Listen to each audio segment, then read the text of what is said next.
suffocates, whisper in the hall, where justice wears a mask and truth begins to fall. Every thread they pull, every lie they weave, in the courtroom's dance, who's left to believe? Oh, the devil's in the details, hiding in plain sight, innocent until the gavel steals the light. True crime echoes through the hollow night, fighting injustice with no end. The devil's in the details, hiding in plain sight, innocent until the gavel steals the light. True crime echoes through the hollow night, fighting injustice with no end in sight.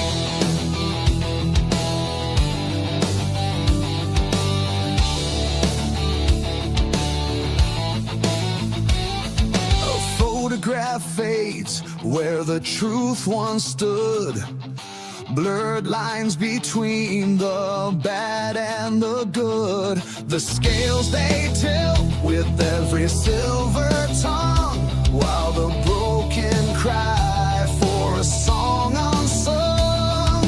Black robes sway like shadows on the wall, one wrong word and the mighty fall.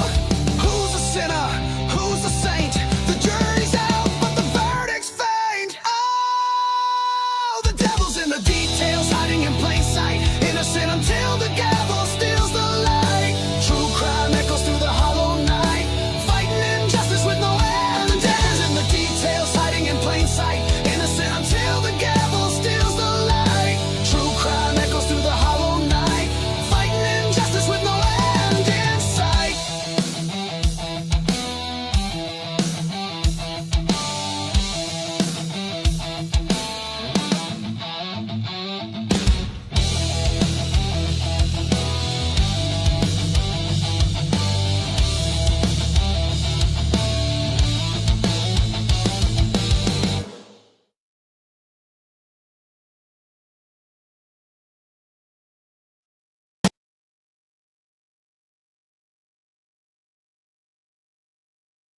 Hello, everyone.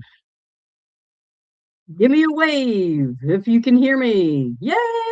Okay, great. So, welcome in, everyone. Welcome to the Devil's Advocates. It's great to be here with you again.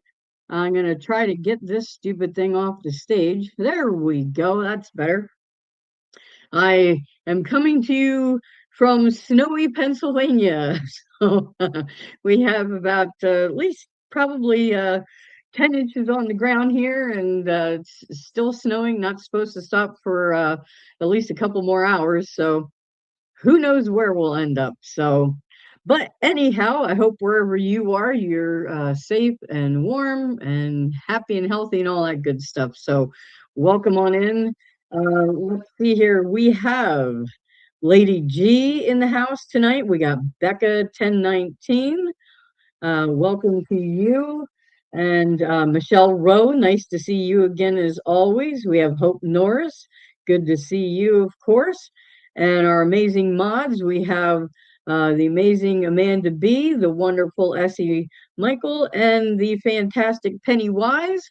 We have almost a full panel tonight for you. The boss man, Lee, he is off on Sundays. And tonight, especially, he's watching his Seattle Seahawks, man. They were up at halftime, so I crossing my fingers for his team. Sorry if you're not a fan of the, but my Steelers were out, so cheer on his team. That's. So hope all you guys are having a good time tonight. And again, we're covering the Kurt Cobain case tonight. We're going to be covering that for at least a couple more weeks. There's a lot to this case. It is a fascinating case. So grateful that y'all are interested and tuning in for that. And if you're not familiar with it, hang out, because there's a lot to this case, and it really does tie in a lot with our channel's mission, kind of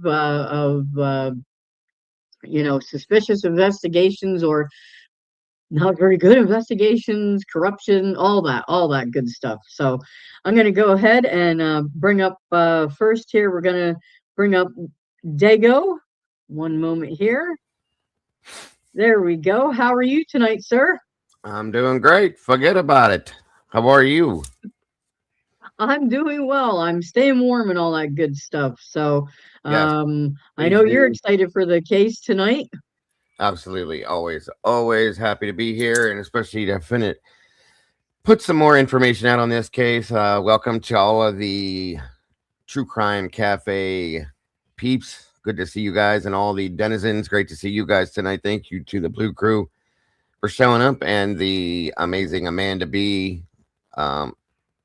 Also, Essie and Pennywise. Thank you. Thank you. Thank you for being here. We appreciate all you amazing moderators for doing what you guys do. And thank you to the communities for showing up. You guys are amazing. We love you all so very much. Yep, our love our friends over there on your side. It's so weird saying your side. We love the Blue Crew. We love all the meatballs in the sauce, and so yep, we very just yeah, it's all good. So all Yeah. right, let me bring up. We have next JJ from State of the Deep. Hello, how are you tonight, sir?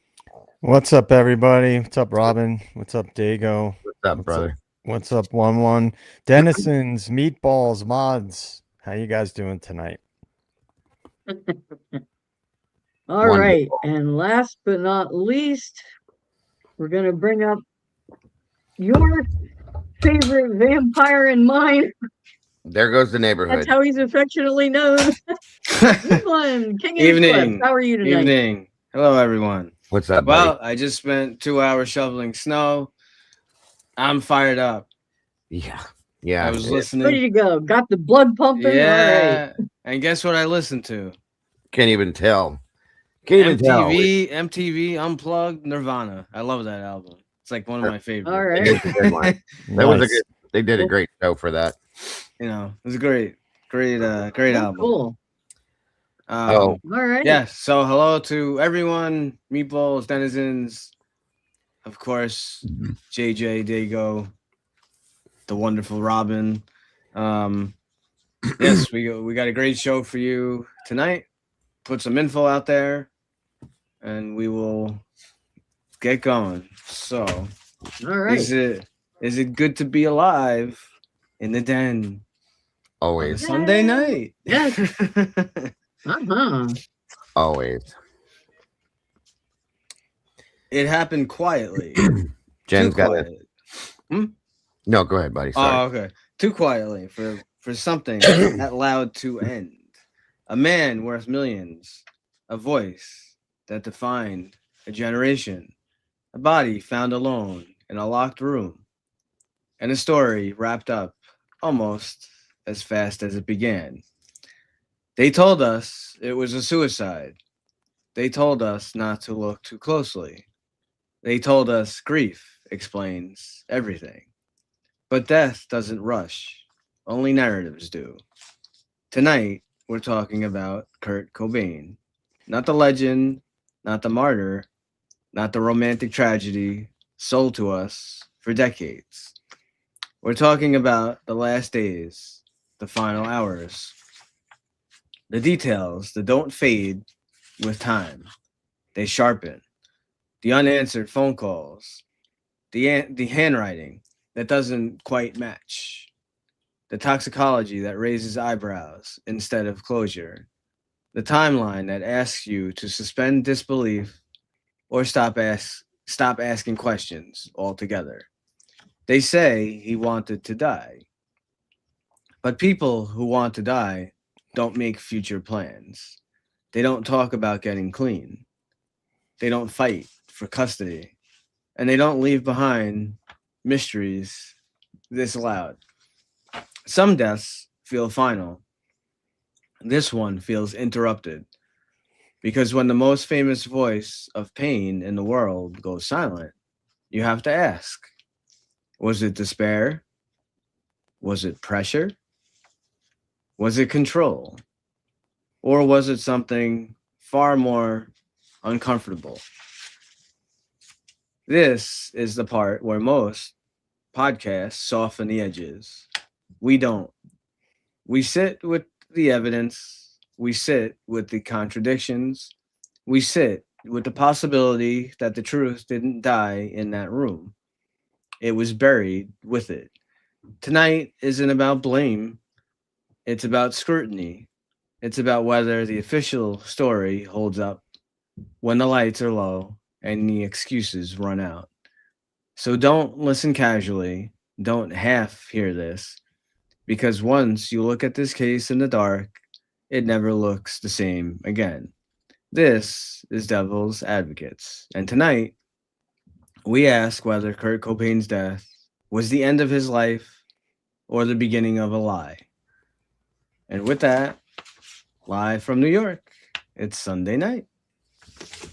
That was a good one. I like that Well one. done. Love it. Love it. That was excellent. Thank you. Makes So, sense. It makes much sense. I've been titling Yeah. our little series here "Soaked in Lies," so there you go. Yeah. yeah, that's pretty much what it is too. So, all right. So 1-1, if you want to kick it Yeah, off here, so what you we can were- explain where we're starting and that kind of thing. Sure. So we've covered a bunch of kind of I guess thinking exercises and outside the box kind of ideas a bit with this case. It doesn't matter whether you think, oh, this is a crazy idea. This is not, you have to be at least willing to listen and it's not about whether you necessarily believe one idea or not. Just be open to the dialogue that anything is possible, and it is. You look at what's going on with Idaho 4. So so what we want to do, we felt, so there's a few things. We felt that to make it a little more I guess follow a thread and make it a little easier to understand, instead of, so there's a million things with this case, just like the Idaho 4, and we are going to get to many of those things, like the suicide note, and there's a lot of different people that are going to come into play, contradictions. We felt that it would be best to follow kind of more so a timeline. Let's go back to kind of the beginning instead of jumping around all over the place. And then it kind of, people may get a little, like they'll have the idea of kind of what happened, but it's I think better to follow the timeline. It gives you more of a background. Yeah. Be a and little sometimes the timeline in itself, as accurate as we can get it, will tell a story even in itself just from that. Well, because Absolutely. we've laid the groundwork for the whole story, you guys, basis of it, and now like we're kind of gonna go in, like he said, from the beginning with the timeline, basing it and detailing you guys for each section. Right. So there's a bunch of people who are involved in this case. So I'm gonna probably start us off a bit talking about his trip to Rome that he took. But before I get into specifically talking about Rome, there's a few people who I'm gonna mention who come up that kind of play a sort of a part with this Rome trip, and then from him leaving and going to Seattle. So one of the people that I was going to mention is one of the band members from Nirvana, which is Novoselic. So just to give kind of a little brief thing about him. Because I think it's important. Like we're gonna say like different names, and if you don't know who we're talking about, like it could get. I mean, I could just say band member, and you're like, okay, he was part of the band, you know. But just to give a little more like substance of who we're talking about here. So, he was born May 16th, 1965. So it's Chris Anthony Novoselic is an American musician, politician, and activist. He co-founded and played bass on every album for the rock band Nirvana. Novoselic and Kurt Cobain formed the band Nirvana in 1987, soon recruiting drummer Aaron Burkhardt, which we may further talk about, who was the drummer of the group until October 1987. Through the late 1980s, Nirvana, this is a little background, Nirvana established themselves as part of the Seattle grunge scene, releasing 3 albums between 1989 and 1993. Nirvana abruptly ended in 1994 following the death of Kurt Cobain. Novoselic has been inducted into the Rock and Roll Hall of Fame as a member of Nirvana and has also received a Grammy Lifetime Achievement Award as a member of the band.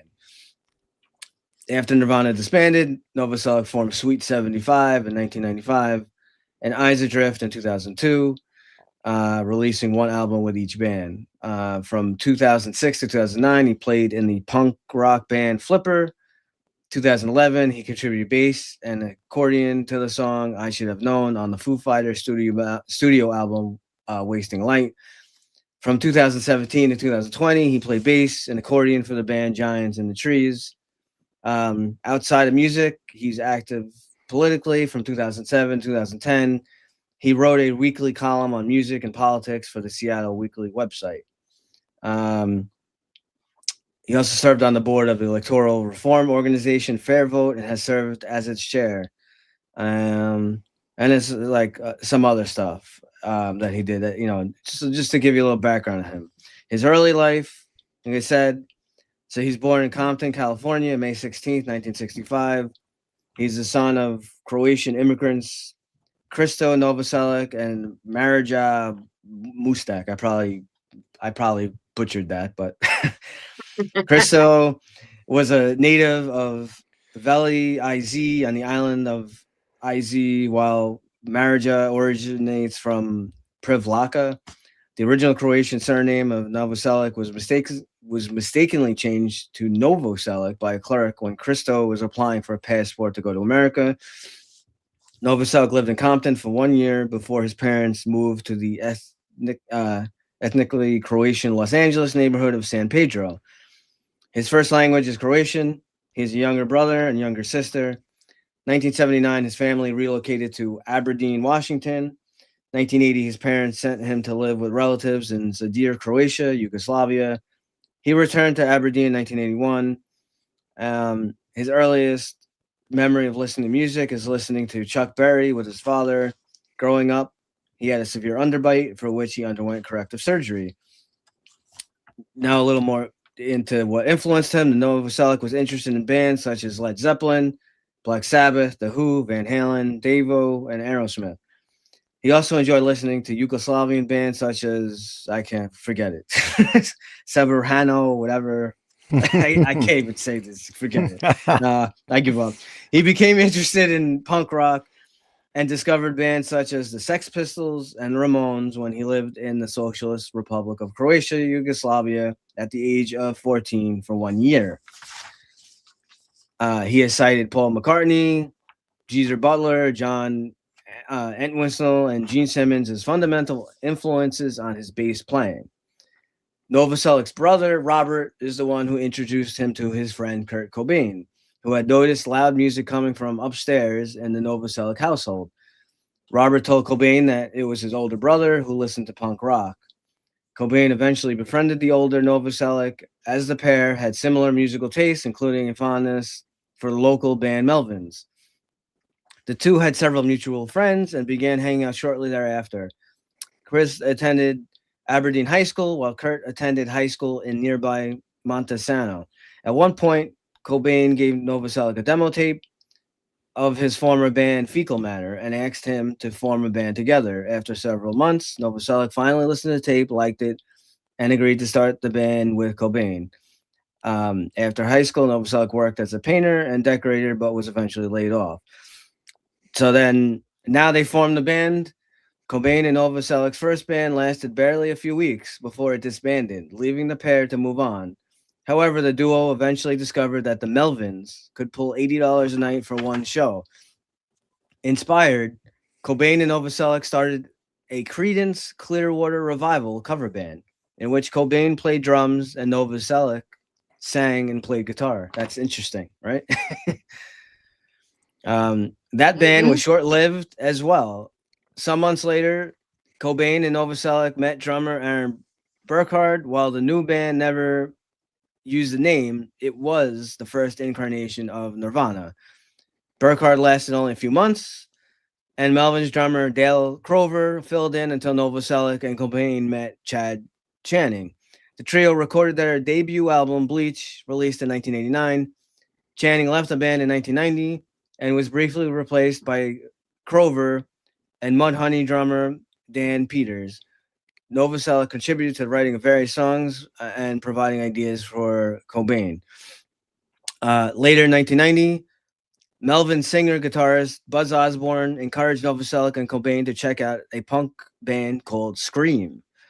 The pair were impressed by their drummer, David Grohl. A few weeks later, Scream disbanded, and Grohl placed a call to Osborne for advice. Osborne gave him Novoselic's phone number, and Novoselic invited Grohl up to Seattle from San Francisco, where Scream broke up. Grohl passed the audition and joined Nirvana. Grohl was Nirvana's fifth and final drummer. Novoselic spent the following months with Nirvana, traveling to various labels as the band shopped for a deal, eventually signing with DGC Records. And then from there, you know what happened. And they made Nevermind and Smells Like Teen Spirit out the charts. So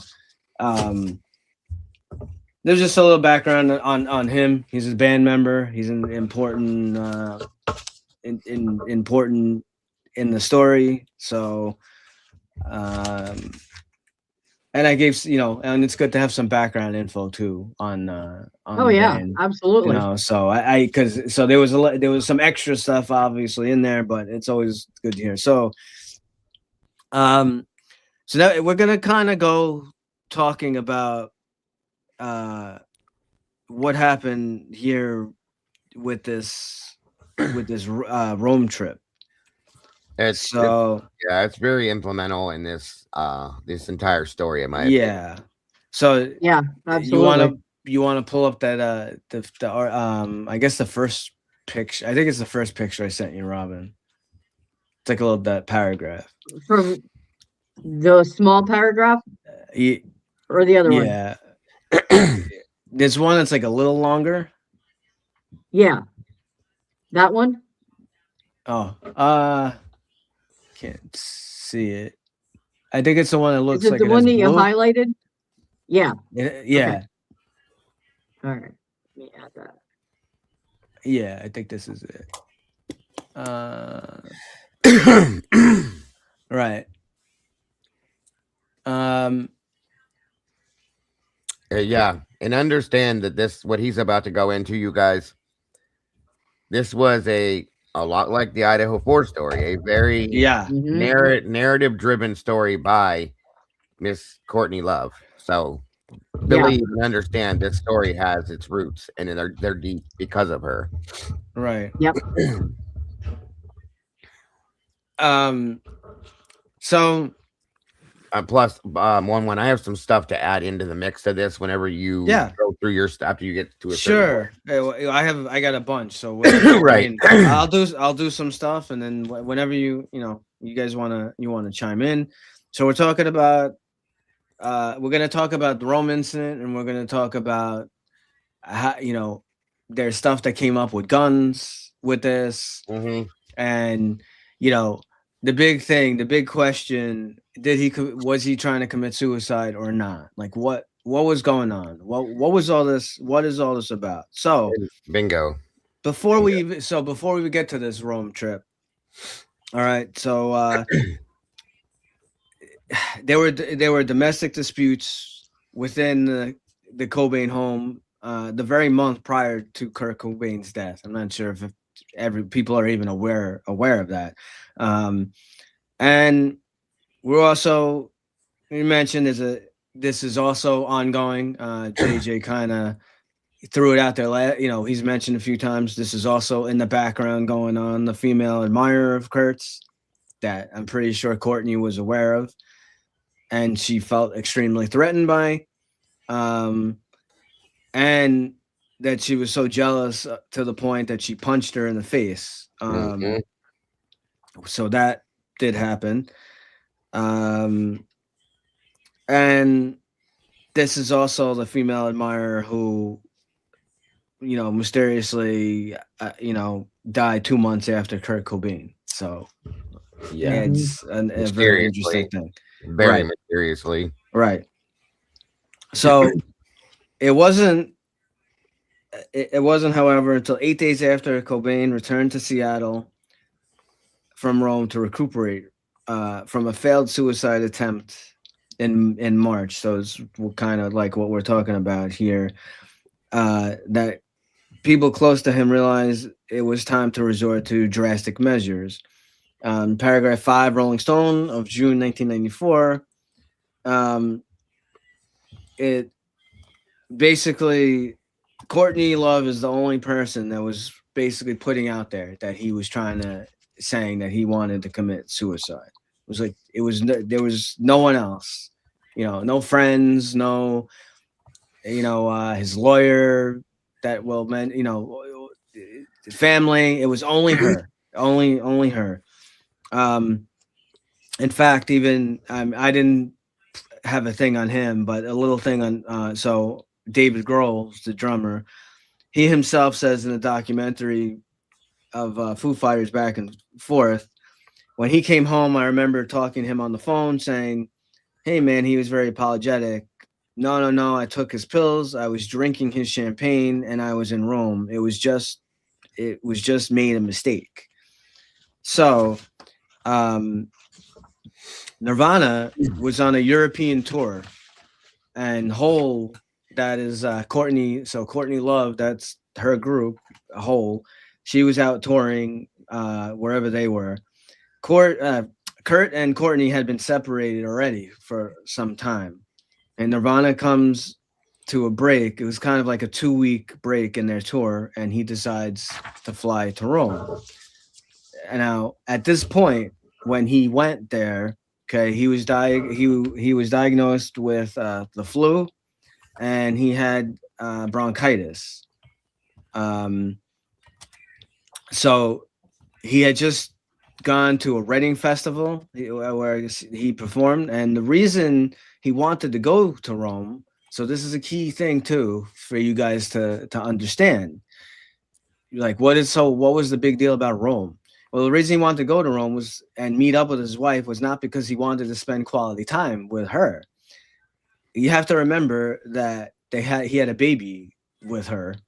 So regardless of whether he wanted to be with her or not, he still has to talk to her, right? So there was lots of ongoing arguments. At this point, he already, Courtney knew he was already he was on the out. He wanted to leave her. The lawyer pretty much knew. So this wasn't like a hidden thing going on. So he actually wanted to talk to her about their inevitable divorce, and even called their attorney, Rosemary Carroll. We'll get into her a bit. I don't know, Robin. I don't know. Did you pull anything on Rosemary or no? We could talk about her a little bit. I have some stuff, but I didn't pull any of that for tonight. Okay, I mean we can mention it. Yeah. So Rosemary was their lawyer. Just can I just jump in real quick about go ahead, Rosemary Carroll? Yeah. I didn't know this all along, but her husband was Jim Carroll. That's the guy the Basketball Diaries was made about. Oh yeah. The movie, The Basketball Diaries. That's Jim Carroll. That's his wife.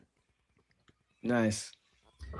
Yeah, there were some other people too in instrumental. Real quick, if you guys are not familiar, I'm not going to delve into them deeply. Just, Go ahead. If anybody's familiar with, there's another group out there back then by the name of the Meat Puppets. Joe, you probably know who they are. Oh yeah. One you might, but oh yeah, they played a bunch of their songs from in the MTV Unplugged. Kurt and Chris Kirkwood were real close with him, and they had a lot of Kurt reached out to them the week before he died, right after the Rome thing. One's going to go through the one or the Rome thing and all that, but I wanted to throw those names out there for anybody that didn't know that the Meat Puppets, Chris and Kurt, the Kirkwoods, the guys that put that band together, were close to Kurt, and Kurt had reached out to them pre this situation. I don't know if you knew that either, JJ, or not, but and that's kind of important and instrumental in my opinion, as we'll get into later on. But I just want their names out there so you guys remember that. Sorry, 1-1. Go ahead, bud. That's okay. So he wanted to talk to her. He was going to talk to her about more with the divorce and on this trip. He even called their attorney, Rosemary Carroll, and told her to take Courtney out of his will. Within now, this is like, you can't make this shit up. Right. Within hours of him meeting Courtney Love in Rome, and told her, meeting her in Rome, bandmate Pat Smear and friends say that he was very upset. He was angry, and he's telling Courtney he doesn't want to be with her. She's fighting with him, threatening to never let him see their daughter ever again. And all of a sudden, he ends up in a 20-hour coma. I mean, if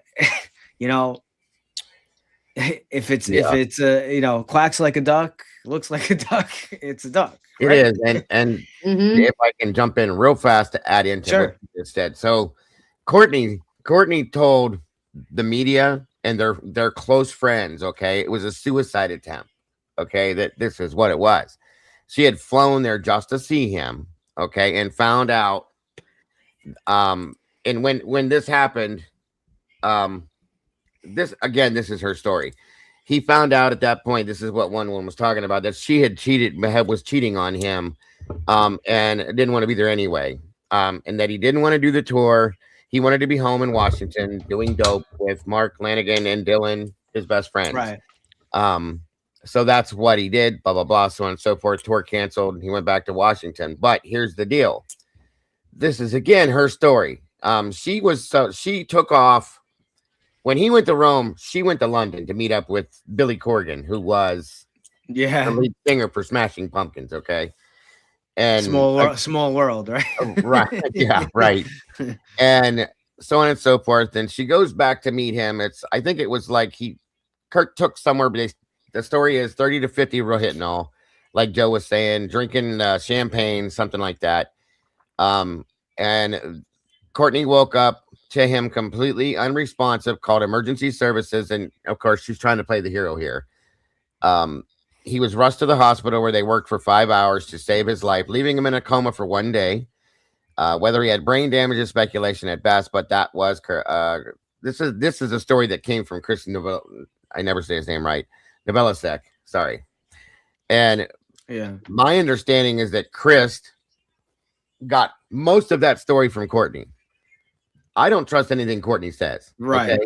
So in turn, she's playing the hero. I saved his life. I did it, guys. I did it, and he was trying to kill himself, so on and so forth. Again, to put herself in the hero shoes. So I don't know exactly what happened. Her story is the story that was put out mostly. And again, her story that Novelisek spoke on was from her. That's where this all comes from. So we can't, I don't know if you guys could, but I couldn't get around her story to find a real story, because I just feel like for some reason her story is not the truth. Right. But again, so you got to look at the stuff that just this, again, it's speculation. We don't know 100%. Remember, he was just coming off tour. So they're on a break. Right. He's on tour. He's got the flu. He's got bronchitis. He's emotionally drained from fighting with Courtney. You can think he's not necessarily that he's wants to commit suicide, but he's probably also very tired. And you could see, someone saying, why don't you let me just get a drink here? You could see him taking some sleeping pills, or whatnot, and maybe it's possible, that sleeping more with the roofies that he took, Right. maybe more were put into his drink, or maybe someone put more in than he knew, but it's believable just because remember he is addicted to, he's taking drugs and stuff. He didn't want to commit suicide. He just wanted to drain all the stuff out. He had a lot going on. There's a lot going on at this moment. He wanted to be numb. Right. Right. Exactly. That's a great word, numb. It's possible Kurt knew he was taking, what he was taking, but maybe, like I said, more was put in, and he realized he's now his brain's a mess. He had the flu, and you have the flu, you get a fever. It's like sometimes you feel like you have a delirium. You're in like a state of delirium sometimes. And I've always wondered if somehow that overdose had something to do with her as well. I'll just be honest with you. Okay. Yeah. And I agree. before you, and just before 1-1, you move, because I know you guys, you want to frame it like in a timeline sort of way. Yeah. I think, and we'll obviously get to this more later, but I think the Kristen Pfaff dynamic in this is really important. Yeah.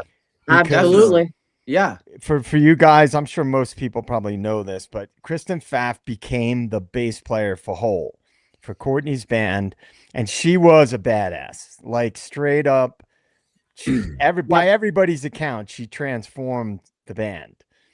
And she was the band, yes. Yeah, she was like straight up a badass. And she was also attractive and very unique, very extremely intelligent. And so whether or not anybody can confirm that there was ever anything between Kurt and Kristen, that's a whole separate thing. But the fact is that Courtney was jealous of Kristen Pfaff because she was getting a lot of attention. And so, the whole Kristen Pfaff thing will tie in later. I just wanted to sort of add that in there because there was a lot of talk about Kristen and Kurt and having a friendship, but that Kurt had said he thought she was beautiful and all these things. So that I believe we'll connect the dots with that later on, but I just wanted to throw that out there. Yeah, because that's a whole other thing, and there were a lot of reasons that Courtney would have. Courtney hated her. Courtney hated her. Yeah, for a lot of reasons. Yeah. Yeah. So he may have, so now he may have thought, well, these roofies kicked his butt, and in actuality, someone could have slipped him more than he was able to handle. It's possible. So the March 3rd, 1994 Rome incident, which only Courtney Love referred to as a failed suicide attempt, leads to another fight. They have another argument about this, where Kurt is telling her he doesn't want to be with her no matter what she does. I still don't want to be with you. I want a divorce.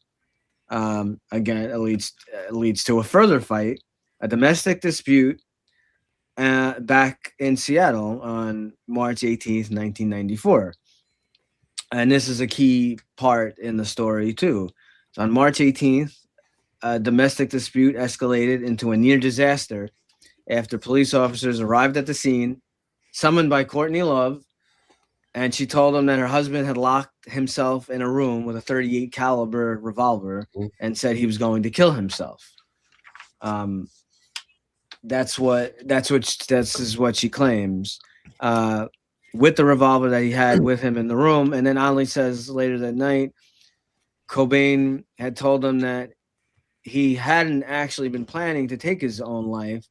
Like, what do? They confiscate the gun, leave, and then come back to kick with Kurt later, and that's when he told them. It doesn't make any sense. Like that. No. So Again, understand, folks. Kurt had a lot of guns too. It wasn't like he yeah. he had a lot of them, like he collected them. Okay, so for him to have guns with him around him was normal. It was no big deal. So this is Right. so Tom Grant, who we kind of he is the investigator that Courtney hired to find Kurt when he supposedly was missing.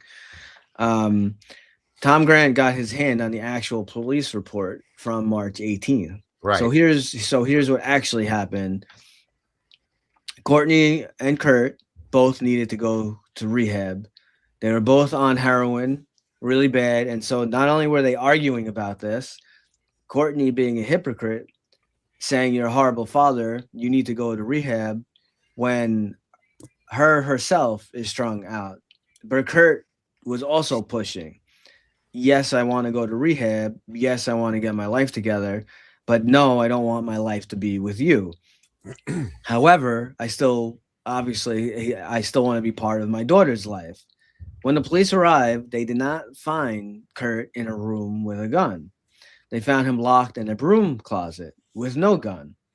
There was a .38 revolver in the home, along with 3 other guns that were confiscated.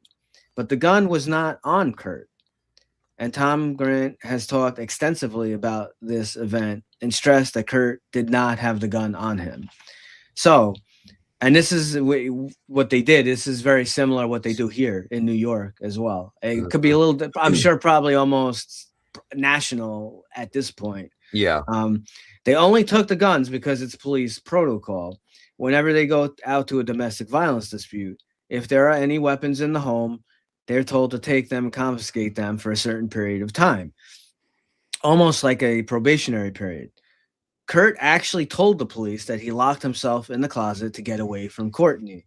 And I believe this makes sense, that she had been violent in the past. She had smacked him and she had punched him. And he knew that when she got to this amount of anger that she was in, she would be extremely violent toward him. Kurt, this is very key. Kurt was not the type of man to hit a woman, even if the woman hit him. So he did the smart thing. He removed himself from the situation. He knew if he kept arguing with her that she was going to attack. She was going to attack him. This puts him in a situation where he has to restrain her or be physically violent back in self-defense. And he didn't want to do that. So he locked himself away where she couldn't reach him. It makes sense. It makes perfect sense to me.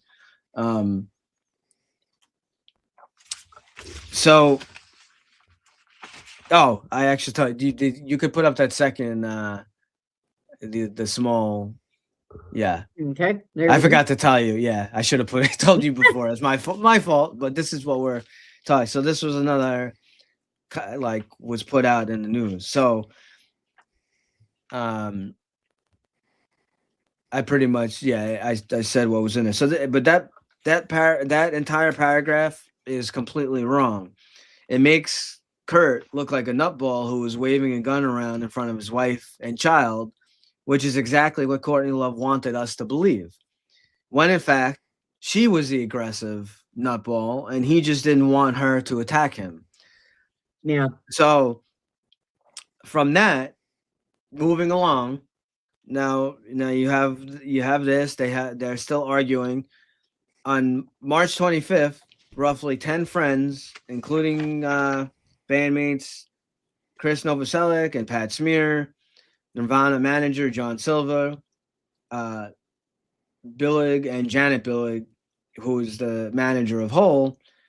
So she's there for Courtney, basically. Longtime friend Dylan Carlson, Love, and Goldberg. Danny Goldberg, who owned Goldberg Mountain or Gold Mountain. John Silver was his partner, and they managed Nirvana.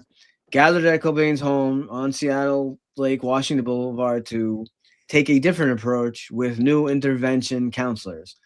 Novoselic is said to have staged his own separate confrontation with Cobain as well. So as part of the intervention, Love threatened to leave Cobain, and Smear and Novoselic said they would break up the band if Cobain didn't check into rehab. After a tense 5-hour session and 2-day process, Cobain retired to the basement with Smear, where they rehearsed some new material. Kurt again says that I don't want to leave with Courtney. Courtney urges him to go check into rehab with her.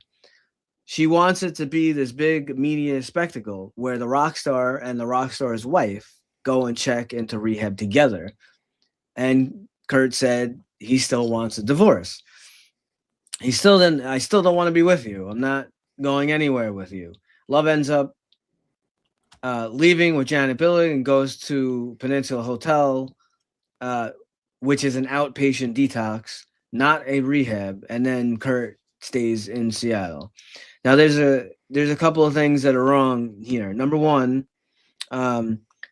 apparently the info is that Chris Novoselic was not even at this intervention, but some people are saying he was there. But it seems like Novoselic had his own kind of intervention with Kurt later on. But before this intervention, Chris approached Cobain as a friend and said, "Let's go on vacation together, just you and I as friends. Let's forget about this band. Let's forget about the fame. Let's forget about the money. Just you and I go hang out like old times, like friends. Let's talk this out." But because of Courtney interfering in that conversation, guess what happened? You could take a guess. Kurt ended up turning him down. And at that point, Chris went home to oversee home repairs. The other thing that's wrong with this is Smear and Novoselic did not threaten to break up the band. They were just saying that they wanted to take a break until Kurt got his drug addiction under control. And Courtney Love was not threatening to leave him. So he already wanted to leave her. Yeah, we couldn't have that. Right. She was threatening. She was threatening to prevent him from being able to see Frances. That's their daughter, and that's ultimately why he did go to rehab. Yeah, and one of the big things that Courtney was doing to him is she was playing both sides of the fence. You guys understand this? Yes. She was telling him, "You need to get clean. We need to get clean for our daughter," and at the same time feeding him as well as herself more heroin day after day. At the same time, going back saying we need to go to rehab. Then the next day saying, "Here's some more. Let's do more. Let's stay high. Let's do this." She needed him to stay high because that way she could control him that way. Because otherwise, he was coming to his senses regularly and saying, "You're whack. I need to get the fuck away from you." Period. Right. And that's exactly what was going on. And every time he would come out of his stupor per se, he would realize again what she's doing to some extent, and she would feed him some more, talk him into more because she was very manipulative. And this went on and on and on. She did this with other people too, just so you guys know. We'll get to that. I just want to throw that. Yeah. So now she threatens him a bit.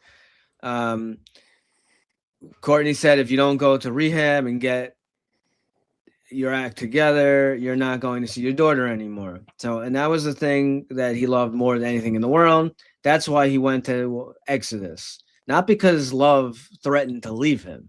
This was all about his daughter. So that is complete nonsense. It's well recorded and documented that he already asked her for a divorce.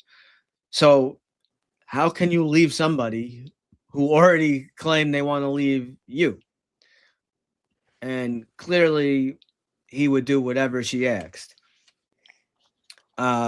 He would leave with her. "Yeah, let's go check into rehab together. I love you. I still want to be with you." Like, she left without him because he didn't want to leave with her. I cannot stress that enough. So I hope you understand the contradiction in that. It's like, it's saying that Love, threatened to leave him, like divorce him, but he wouldn't leave with her to go to rehab. clearly, if he still wanted to be married to her, just think about it logically. If he wanted to be married to her, he would have gave in and said, yes, I'll go with you. Of course. Yeah. Yep. She played head games with him a lot. Yeah. With the drugs. She held Francis Bean over his head daily. Right. Okay. And that's all he cared about. He didn't give two shits about Courtney. He wanted his life with his daughter. He wanted to be clean. Right. He wanted to be, he wanted, and we've talked about this early on. Kurt wanted to retire as a songwriter, folk singer per se, and just live his life with his child and be happy. That's all he wanted. Okay. Right. She was not having that, no matter what it was. No. She was never, her story was that she was threatening to divorce him. So no, not at all. It was all him trying to get away from her, and she had to put that out there to make it look as though he had control. So right. And the old saying, it's true. I think we'd all agree. If you look at someone's past, Courtney, by every account, had a volatile side to her, and she was manipulative. Very bad. What do you think? Kurt is this guy who's, by every account, very sensitive guy, and sometimes sensitive people are susceptible to get sucked in by people that are manipulative. And so it's just, look at just the history of somebody, right? If you want to know about crazy situations that somebody's connected to, if they have like a calm and peaceful past and no drama in their past, and it's not hard to connect the present to the past, because that's humans. That's what there's the famous Freud saying that the child is father to the man. So who you are in your past shapes who you are in the present. And guys, we all know about Courtney's volatile past. Oh yeah. Yeah. And when you have someone like Kurt, like you're saying, Joe, he is very sensitive, combined with being, addicted to the drugs, married to this manipulative person. I mean, it made him even more susceptible to her, machinations than, and she knew that without, him being high, her control was just slipping. She had none. Right. Because Kurt was so smart, when he wasn't high, he could see, the light for what it was. And as soon as she would realize, oh, wait a minute, he's starting to think again. We can't have that here. Have some more. Come on, Kurt, I love you. And manipulate him again into this whole thing. And if you ever want to see your brother again, or your brother, I just looked up what Mike said. Your daughter again, you'll do this and this, do that, and but she puts herself out there to the public like the hero, as she always did. So, very sad, very sad. Yep. So she says, "Please don't leave me," but actually, Kurt wanted to leave her, which is why he didn't go to check into rehab with her, and he stayed there while she went to LA and did a bunch of drugs in the Peninsula Hotel. It says Love would say that she regretted leaving Cobain alone, but that 80s love, that 80s tough love BS doesn't work. She said in a taped message during a vigil 2 weeks later, you can't leave somebody who already wants to leave you. So she's playing the media. She was playing us. She was playing the fans, pretending like she still had some kind of power over Kurt when she actually didn't have any power over him whatsoever, because all he wanted was his daughter, not her. Very clear. And ultimately, that's probably what drove her to very drastic measures. But we'll get into some of that further on. So that's really most of what happened from the Rome trip, and then after that. So I did this. Yeah, go ahead. I'm sorry. I did want to throw something else in about the Rome trip. When I said to you guys, I feel like there was at some point Courtney had something to do with that overdose at that point as well. The story is, okay, that they had, again, like Nolan said, when she showed up in Rome, they had this really heated argument because Kurt had found out that she truly went to London. She tried to tell him it was for some kind of a something with her music, and he knows a lot of people. People make phone calls. Hey, bro, your wife is here actually hooking up with Billy Corgan, blah blah blah, so on and so forth. Honest and truly, in my opinion, he probably didn't care, but it makes him look bad personally. They had a fight about it. Okay, you really went there, you lied. One more thing she did wrong. So they start shooting up, doing heroin, doing this supposedly. And then this is supposedly when the Rohypnol comes into play in the champagne. And it states that Courtney passed out because of their fighting, she did a whole bunch of something, okay? When she woke up, Kurt was basically, in essence, dead. Now, this is what bothers me. This is all by her account. Period. There's nobody else that can tell this story but Courtney. She passes out, wakes up to Kurt like this, calls 911 or whatever it was in Italy, and becomes the hero and saves his life. I don't believe this. I'm sorry. I just don't believe this. Right.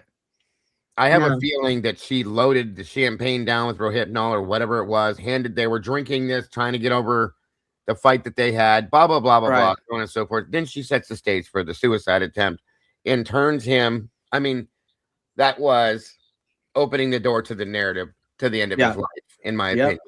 Yep. This is my opinion, you guys, because we don't know any other way.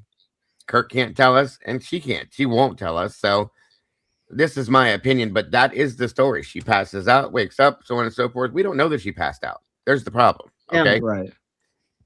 So sorry to interrupt again. I just wanted to throw that. No, you're not. That's fine. It's fine. And also, it's like maybe she thought that would kill him if she did that, and she thought 50 or 30 to 50 Rohypnol are going to kill him, but she had to allegedly, theoretically, she had to make it look like she was trying to save his life, right? Because it's going to come more into question if she doesn't. You're right. Yeah, it could be. Yeah, this could be agree.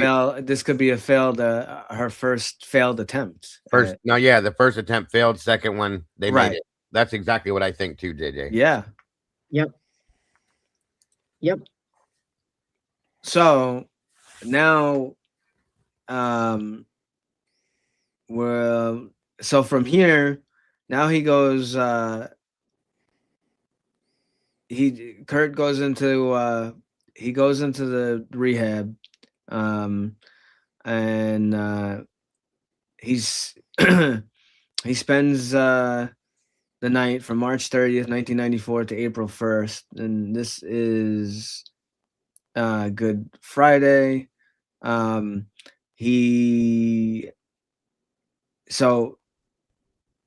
This wasn't like this rehab that he went to. He wasn't like locked down. Like it was, it's a voluntary thing. So you're free to leave, if you want, so it's key to know that. So it's Easter weekend. He has a great visit with his daughter, and it's probably believable that he followed her to LA. It's the only reason he even chose to go to Exodus. His divorce was inevitable, and so he's fighting this addiction that he has to feed. So he's got two things going on. He feeds the addiction, and then he comes back to his daughter. Then he goes and he feeds his addiction. It's like going back. He's like playing two ends of this, spectrum here. He comes back to his daughter, and it seemed to be the last couple of months of his life was him trying to balance his love for his daughter and this demon of an addiction that he's fighting with. Again, we mentioned Rolling Stone, according to one of Cobain's visitors at the clinic. In Rolling Stone, so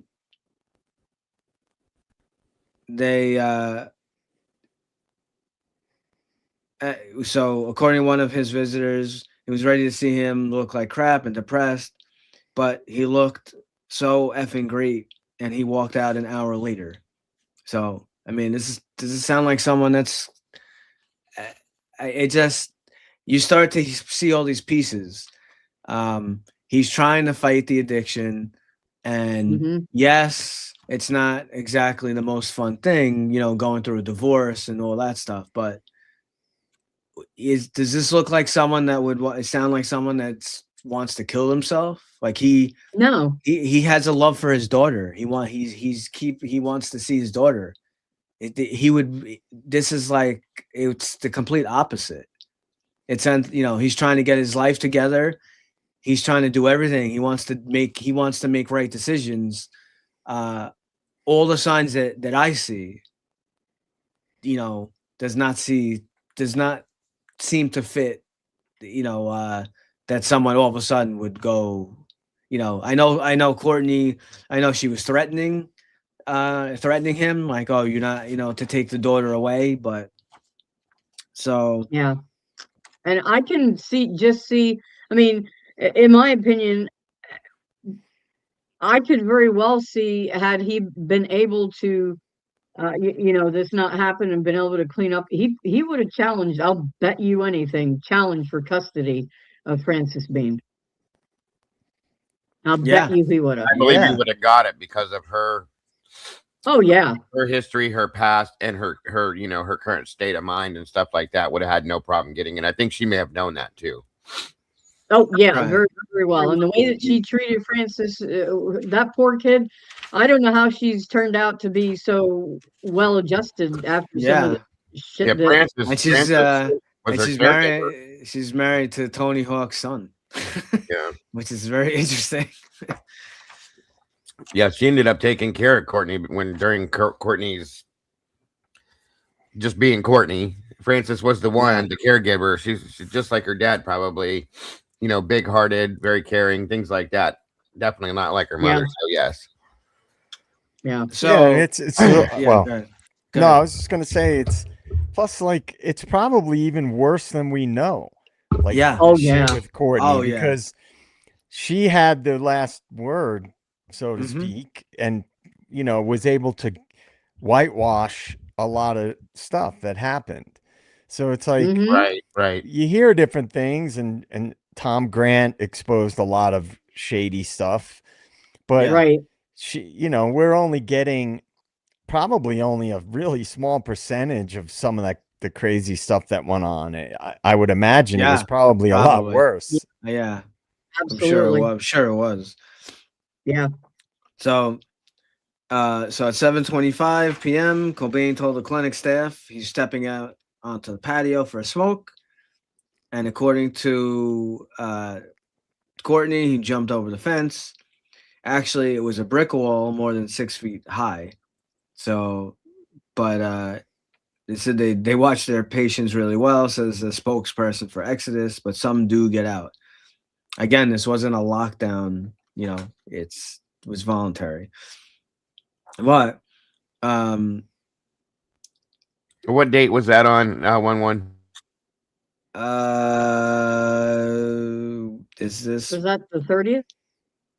I think it's March 30th. Yeah. Because April 1st he takes a flight. So right. I think it's March 30th. Yep.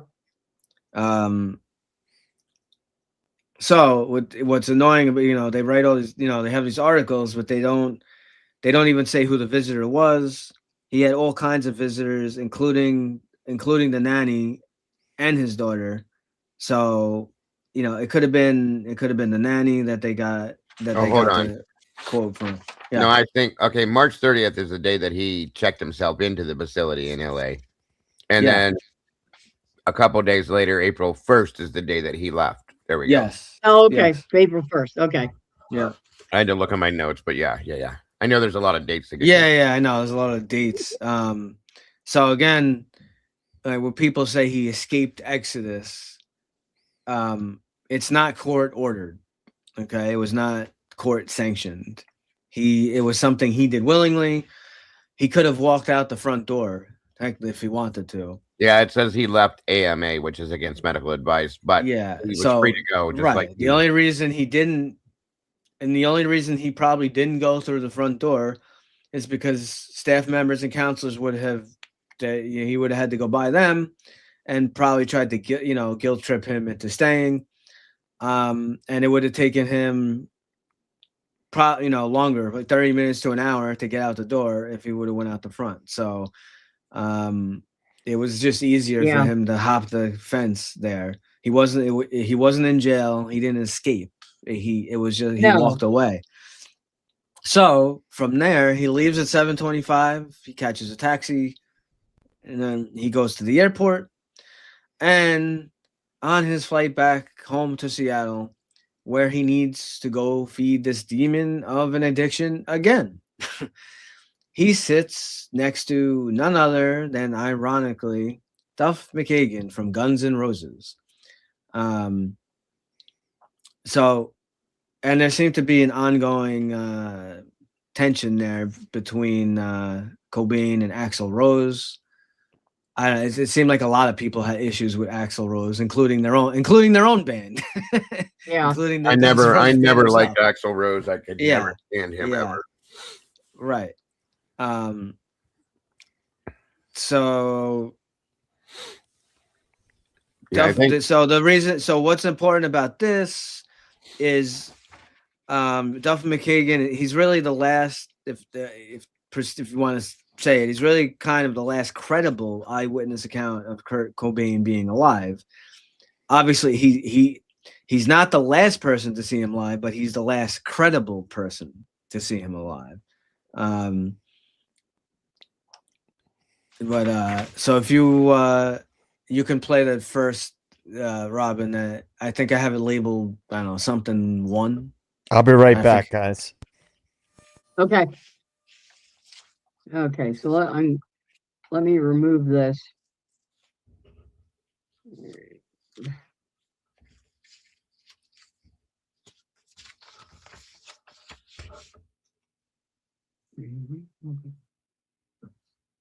Bear with me. I'm sorry. Go ahead and talk amongst yourselves, guys. Yeah, at that point, like one said, when he took the taxi, he went back to Washington. He basically went into seclusion at his Washington home and hid there, staying out of the public eye, staying away from everybody, except the people, like one said, that he would do his drugs with.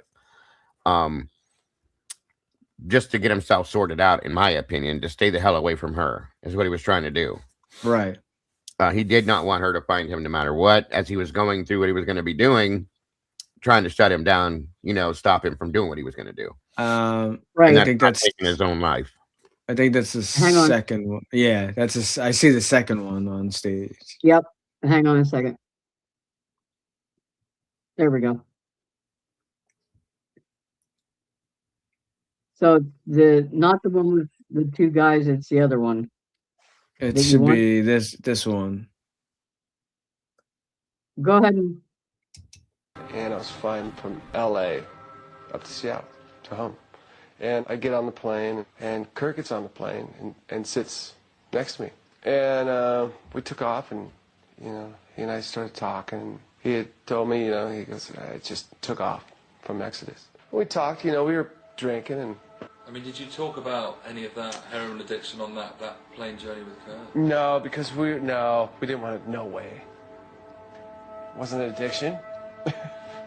On that plane ride? When you're drinking on a plane, you're not going to talk about addiction. We got to Seattle, we went to baggage claim, and he was pretty down. And a friend of mine, this guy Eddie, met me at baggage claim in Seattle. Kurt and Eddie went out to have a smoke, and my friend Eddie came back in. I said, hey man, maybe we should take him over to the house tonight, And we were drinking, so it wasn't a thing like I foresaw anything by any means. But he was down and he was on his own. So Eddie went back out to get Kurt, and right at that moment, his car had picked him up. And he was...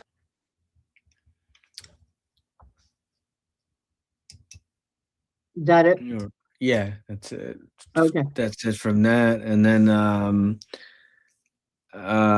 then he had another, it was like some years later, he was interviewed again by this Loudwire, and we'll Duff play. was, for those of you that don't know, was a bass player for Guns N' Roses. In case anybody didn't know that. Yeah, well, Or I guess so. yeah, bass player. Sorry. Yeah. I get Izzy Stradlin was a guitar player. Okay. It's not commercial at all. You know, it might become commercial because it's different. Yeah. Like Nirvana wasn't a commercial rock band. They became commercial because they changed a lot of things, and Pearl Jam, Soundgarden, and all of that stuff. What do you remember from that certain flight, April 1st, 94? Oh, with Kurt? Yeah. I was pretty bucked up. You know, we were both bucked up. It wouldn't have been a big deal. It was something like, even at that time, we were just two fucked up guys, but we were both in big bands, and we landed at the airport. We were kind of talked about. I mean, my pancreas blew up 4 weeks later. He died 2 days later. So that's where we were both at in our life, like at the end of our ropes. But that's it. I didn't have a sense that he was going to die in 2 days. But again, a lot of my friends and peers were dying around then, or had died. And I was getting numb to it. I was too fucked up to really take it in. It's like, oh, another one fell, you know.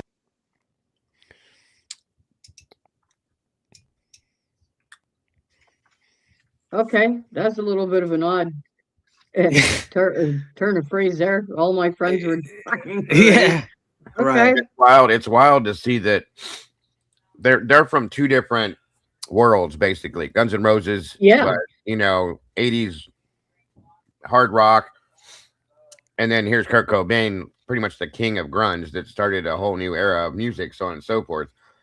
Mm-hmm. But that shows you guys the humanized side of them, you know, both having shitty times in their life, because Duff had a very bad alcohol and drug problem as well. And they were both kind of at the bottom of the barrel, you know, in their lives per se. In fact, if I remember correctly, Duff died once, had to be brought back, as well as Steven Adler, the drummer, who was on that. He was also very bad. Steven Adler had a stroke because of his drug addiction. It was so bad. He was the original drummer for Guns N' Roses, and then they had to nix him because of the situation with drugs and stuff like that. And that's when they brought the other guy in. Anyway, sorry. And Duff was from Seattle. Yeah, which is kind of ironic, right? Because he was, you know, Guns N' Roses, the whiskey, LA, Right. you know? Right, right. yeah, he was another Seattle boy, 100%. Very wild stuff. So from what we saw, you can like he did his best to try to recount the situation, but you know, you think about it, wouldn't it have been great if Kurt's taxi hadn't arrived and he would have left with Duff? Maybe it would have altered events. Yeah, you know? yeah, 100%. Crazy. Yeah, if he'd have went to stay with them, I mean, granted, they would have been partying, but right. Odds are Kurt may still have been alive because they'd have kept him company, kept him from himself per se. You know what I mean? Right. Kept him from being in the situation where the other people were going to be there. So, right. And that's crazy. Yeah, Angie's correct. That is right. So, and this is a key thing. So they, again, Rolling Stone magazine is used a lot, you know, is referred to a lot, but this is, you know, remember that there are mistakes or things that can be made from, you know, anyone. So they June 2nd, 1994, you know, they say the next day, meaning April 2nd, they're talking about Kurt hopping a wall.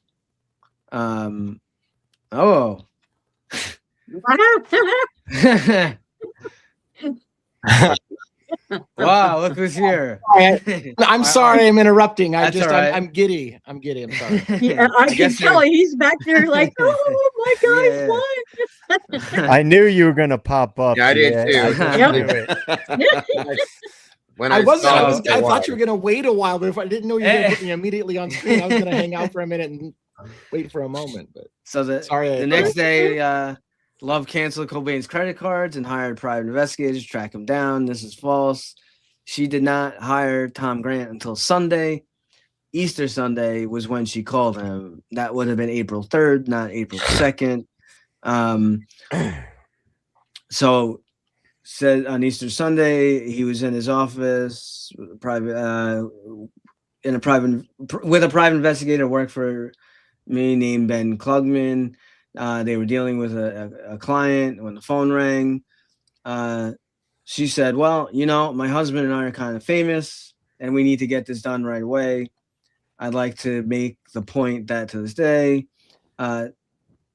Tom Grant, and this is key, he makes his living off of catching very, very specific details that other people miss. So clearly he's not going to lie and say that she called him on Saturday when in fact she called him on Easter. Like he wouldn't make a mistake like that. No, he was actually surprised anybody was calling on Easter Sunday the way they were because of that. Yeah. So thank God she did call him, because we probably wouldn't know any of this shit if it wasn't for him. Oh my God, yeah. Because I mean, he was no dummy, and the way that he just instantly knew something was wrong with this woman. Yeah, instantly. She's full of shit. I'm recording everything. Yep. And he was a stand-up guy. You know, he was more concerned. He was real deal. He was the real deal guy. And that's, you got to give him that, JJ, in my opinion, because he was initially a law enforcement officer, and the real, like, he towed the line. He did the right stuff. He wasn't, like one he was on one of the good guys. We'll just put it that way. So yep. So what did they Seattle, I am assuming they won. You seem a little bit happy. So. I'm sorry to interrupt. I really am. No, that's okay. I thought I would come hang out for a minute backstage, and if an opportunity came up, I didn't mean for you to stop your show. No, that's okay. We love to see you. But yeah, it was a nail biter and I apologize to anybody who's getting a spoiler by seeing me on screen that may not know this. Actually, I hate that when it happens to me. My wife said, though, you owe somebody payback because somebody ruined the score for you the other day. And I'm like, I'm just going to show up and wear some gear. That's all I'm going to do. I'm not. They already told us in chat that they they already told us in the chat. It's actually funny because I was a little behind in the game and I kept hearing Discord blowing up on my machine, just bing, bing, bing, bing, bing. And I'm like, what the hell's going on? And I looked and I saw a Go Hawks thing. And I was like, oh shit, I better stay off Discord. So I got to watch my game. But yeah, it was super exciting. Sorry to interrupt the flow. That's okay. But yeah, I've been a longtime Seahawk fan, and this has been an exciting season, and I'm terribly thrilled. And you're playing against who now? The Patriots. The Patriots. The Broncos lost. DA could have been me and you. I know. When I was watching the game, I was like several Broncos fans, including you, and they'd be like, "Oh shit." I feel bad. Tomboy's gonna be. See, here's the thing. Tomboy is a Broncos fan, and her wife is a Seahawks fan, as you well know. So that household, I'm sure, was like, I can't even imagine what. Yeah. And all I gotta say, like, I'll get off the screen quick because I want to let you guys get back to it. But yeah, I was actually kind of thankful that the Broncos got knocked off earlier because I didn't want to have that added shit at the end with the Broncos versus the Seahawks for the Super Bowl and make everybody mad. So it's like, at least now it's a non-starter. It's just a Patriots thing. So I hate the Patriots. I'm so tired of seeing them go to Super Bowl. Beat the hell out of them, please. Yeah. Yes. All right. Well, you guys have a great show. Thanks for letting me on and do my little victory dance. It was exciting. I mean, I had nothing to do with the Seahawks victory. I'm not on the fucking team. But the point being is that this is the way we are in America. We get excited about our team when we feel some kind of sort of accomplishment, even though we had nothing to do with it. But thank you. Well, your boy got his ass kicked last night, DA. So oh my God. He won today. What a hard way to make a living. Pimblett got his ass kicked, and he's my favorite fighter, but he got his butt kicked. Anyways, that's another thing. But thank you guys, and have a great rest of your show. All right. Thank you. See you tomorrow, boss. So now from here, so Kurt goes to Seattle. So want to kind of not take a sidetrack, but now there are going to be two people who come into our story here, who play an important part.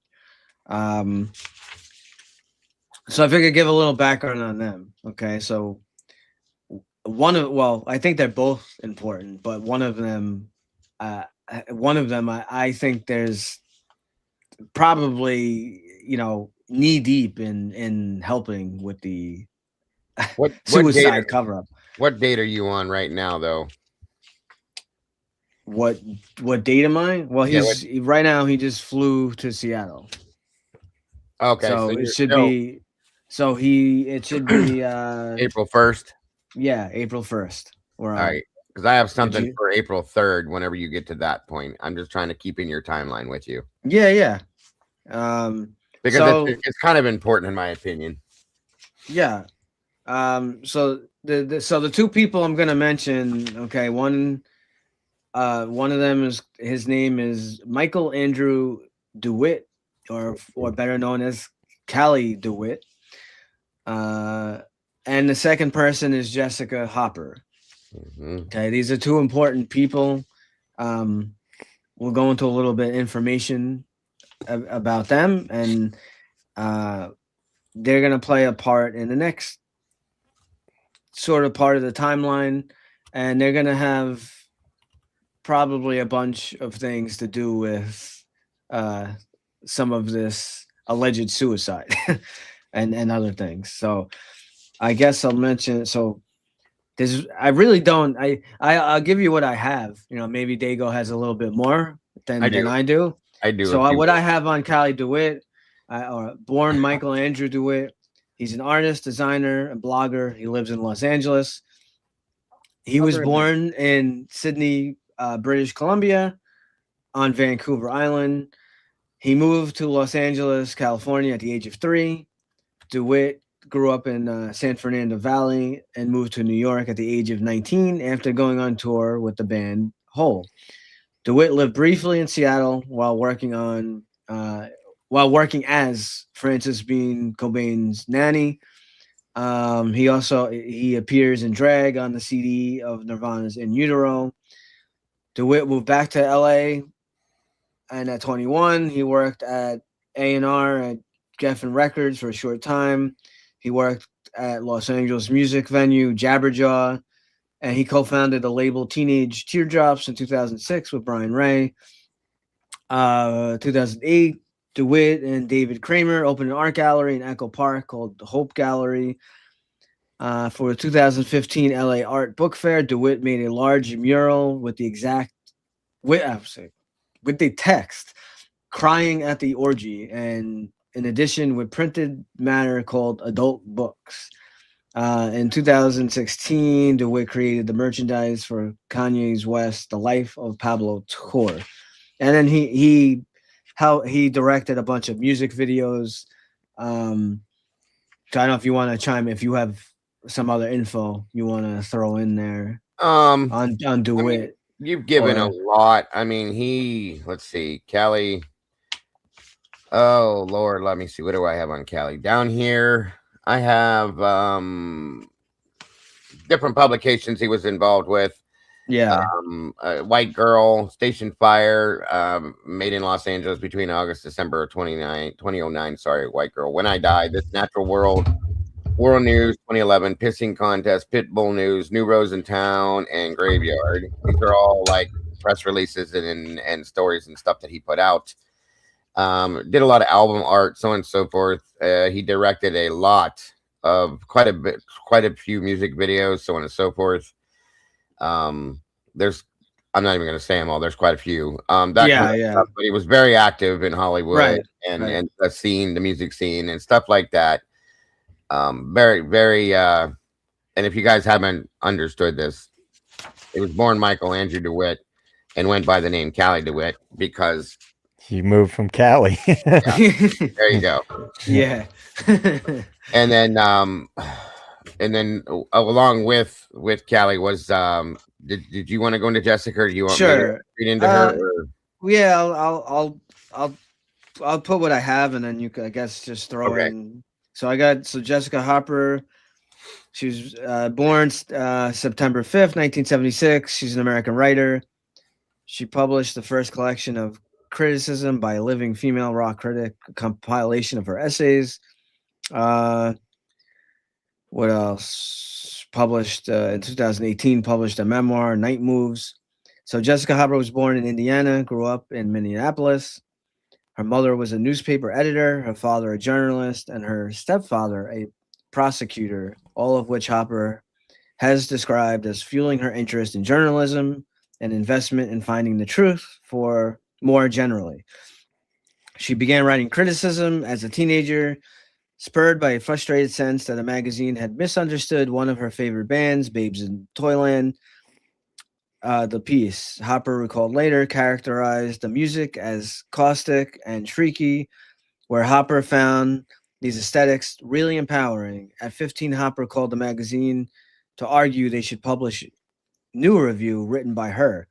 The magazine didn't respond, but Harper started her own fanzine. By the next year, at 16, she began freelancing for alternative weekly city pages. A feminist punk, Hopper was encouraged by music critic Terry Sutton to find her own staunch and caustic and uncompromising voice. Since then, Hopper has written for publications including the Chicago Tribune, the Chicago Reader, and Spin. She was a music supervisor for the American Life and the first music editor of the radical teen girl webzine Rookie. From 1991 to 2005, she published the fanzine Hit It or Quit It. Alongside her writing, Hopper worked in public relations and managing bands until her late 20s, when she quit to write full-time. Hopper was a senior editor of Pitchfork and the editor-in-chief of the print quarterly, the Pitchfork Review, from October 2014 to November 2015. She was appointed the editorial director of music for MTV News in 2016. Writing in The Guardian, Laura Snapes described Hopper as one of a handful of music journalists whose every new piece feels like an event.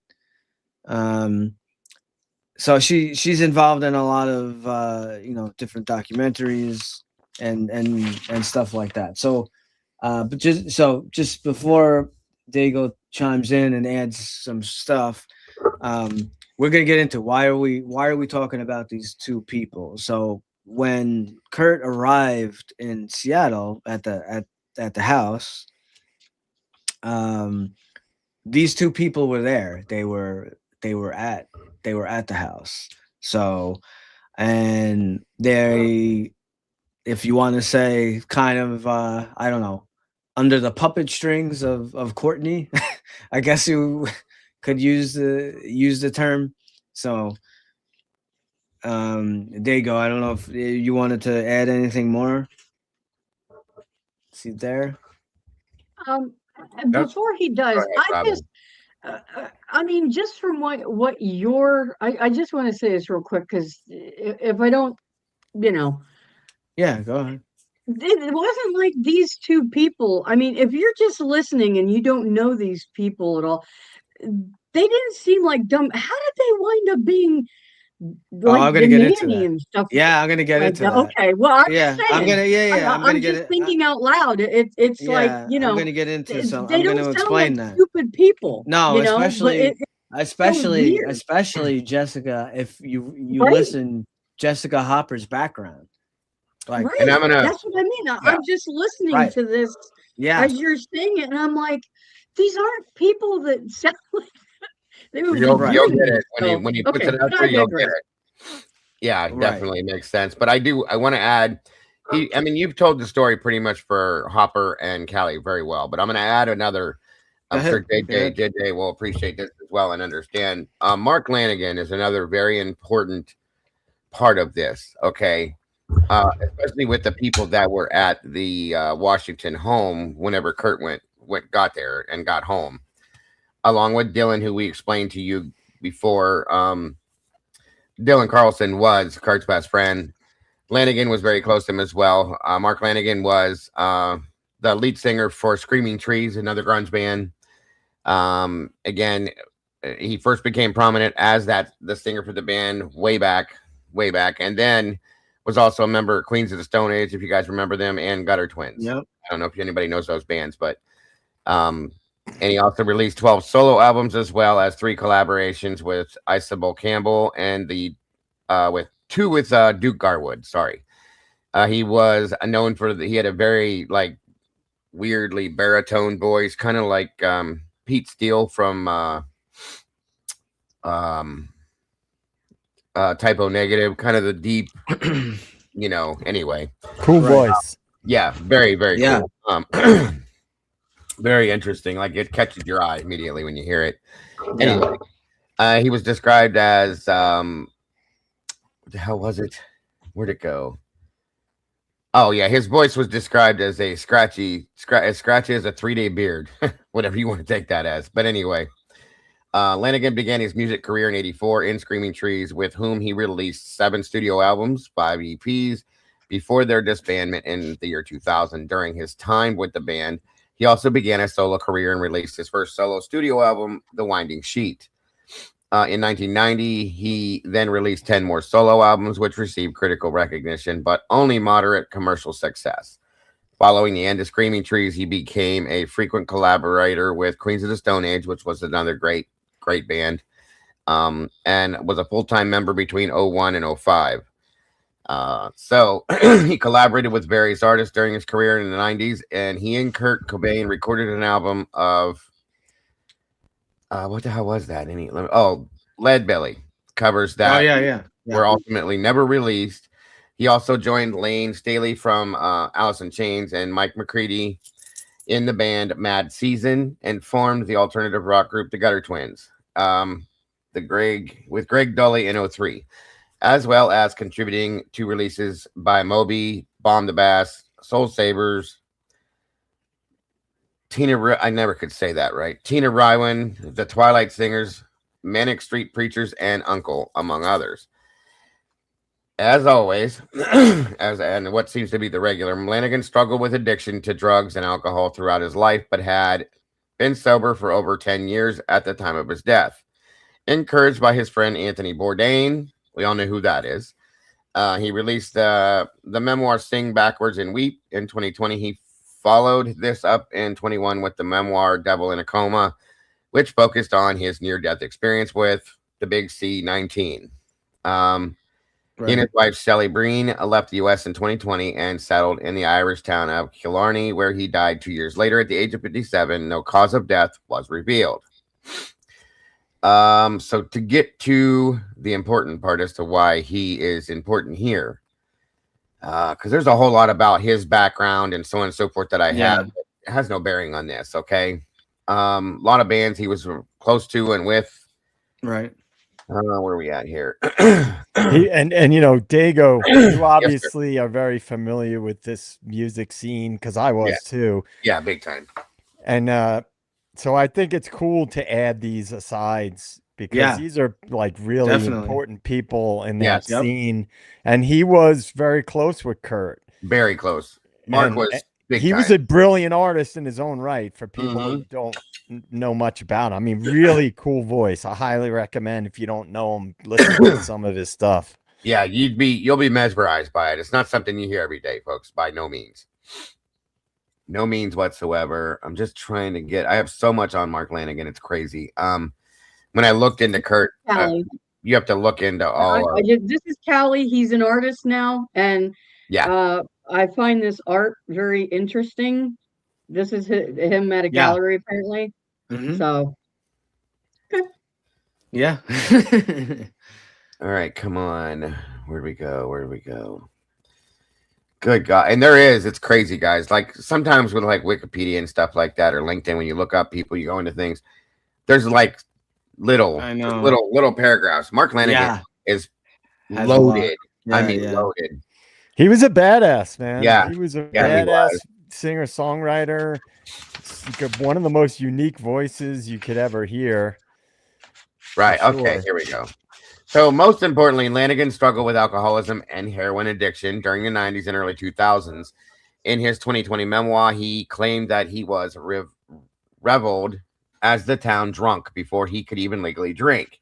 At the age of 12, during a Screaming Trees tour in 92, his arm became so badly infected from using heroin needles that doctors considered amputating it. After leaving the Trees, he became a homeless person for a period and then entered rehab in 97. He credited Courtney, who recommended and paid for a year of his rehab and months of rental payments and saving his life. Now, think about what I just said to you guys. Now I'm gonna tell you that this man was at the house with Dylan Carlson when Kurt went home to the house. Okay, they were all there, just so you understand. Yep. So think about what I'm telling you guys. That Mark Lanigan credits Courtney Love, who recommended and paid for a year of his rehab and months of rental payments. That's all I'm going to tell you. You take that float around in your brain, and I'll just tell you, okay? Yeah. So Courtney, after, there's she's like a puppet master. She's like the puppeteer. Yeah. That's really what she is.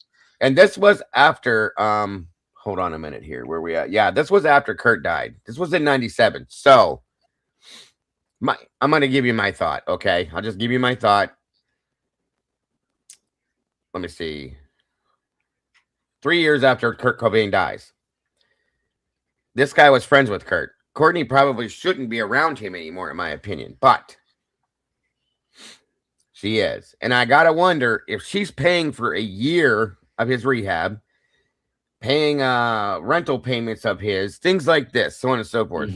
Could it be that she's doing this to keep him quiet? Yep. Yeah. Okay. Absolutely. That's all I'm saying, folks. That's what I want you guys to understand. So it just wouldn't make sense for Mark Lanigan to be hanging out with Courtney Love or to have any kind of like interactions with her 3 years after one of his closest friends died. Now we're at this point. So that's all I'm telling you guys. When I read through all this stuff and found out a lot of these things, I was like, wait a minute now, come on. So anyway. So go ahead. So we want to okay. So you ready? You're done with okay. I just wanted to put Lanigan kind of put him into the mix there because he's very important in my opinion. Yeah. So. All right. So it's April 2nd. And it's in the wee morning hours. Kurt arrives back in Seattle. He takes a taxi to his Seattle, Washington Boulevard home. 6 in the morning. It's 6 in the morning. If you want to be specific, 6:05 a.m. Kurt walks into the guest bedroom. And who does he find? Michael, Kaylee Dewitt, and Jessica Hopper are asleep after a night of partying and binging. Sit down on the bed, and according to them, they can't really remember what he said. Jessica does say that she woke up and she told Kurt that Courtney was worried about him and that he needed to call her.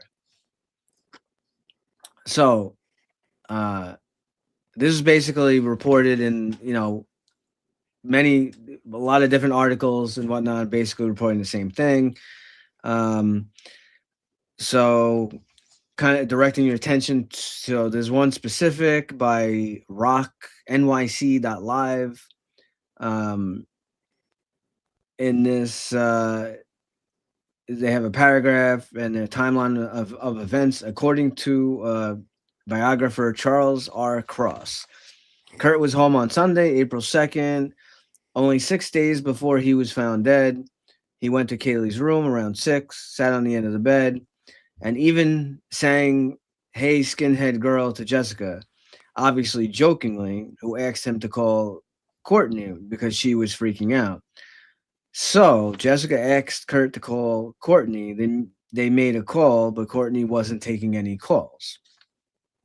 He calls the hotel and they say, sorry, she's not taking calls right now. So you're telling me that, so think about this. You learn that your husband walked away from rehab and you think that he has a shotgun and you think he's suicidal, but you decide not to accept phone calls to your hotel room. Does that make any sense? Does that make any sense at all? Nope. Oh, you're muted. There you go. You're muted. Of course not. And I do have one more thing to slide into there too, whenever you're ready. So for now, April 3rd. Yeah, I'm still on it. Right. So remember that this is according mainly to Jessica Hopper. After the fact, when everyone finds out that he's passed away, she's questioned about this, and that's the story that she gave. She told him to call Courtney. That's what she claims. And she said, we tried to call Courtney. She wasn't accepting phone calls. So now I'm going to give a little bit more info on not crazy amount. We already gave some, but a little bit more kind of addressing what you said, what you asked Robin. So people could understand what's the deal with these guys. Something. We are I see some people are like, get to the crime, well, we're getting there, but there are people who are new to this case. Yeah. So, and like me, I don't know every single thing about this case. So some of this stuff is interesting for people who are coming in new to this case, or maybe have forgotten a lot of things about it. So yeah, we're getting there. Laying this groundwork is important so that you understand who these people are around the case, for those who may not be as familiar with the case. And there's a lot behind this, so that everybody would understand why we're not accepting that he killed himself. That's why. These people, right? Exactly. These people, these two people have an important role. So So just listen to this. So we got to see what, let's look at the kind of people that we're dealing with. So phone records prove that Cali and Courtney were in contact 8 times on April 2nd. It's interesting. More than any other day the entire week. But let's we'll start with Jessica Hopper a bit. So like I said, you do a search on her. We gave some of the info already. Her mother was a newspaper editor. Her father was a journalist. Her stepfather was an attorney. So, see, like you were saying, Robin, exactly. It seems like she must have had a pretty good life, or it appears that way, right? It seems like she was raised in a pretty educated household.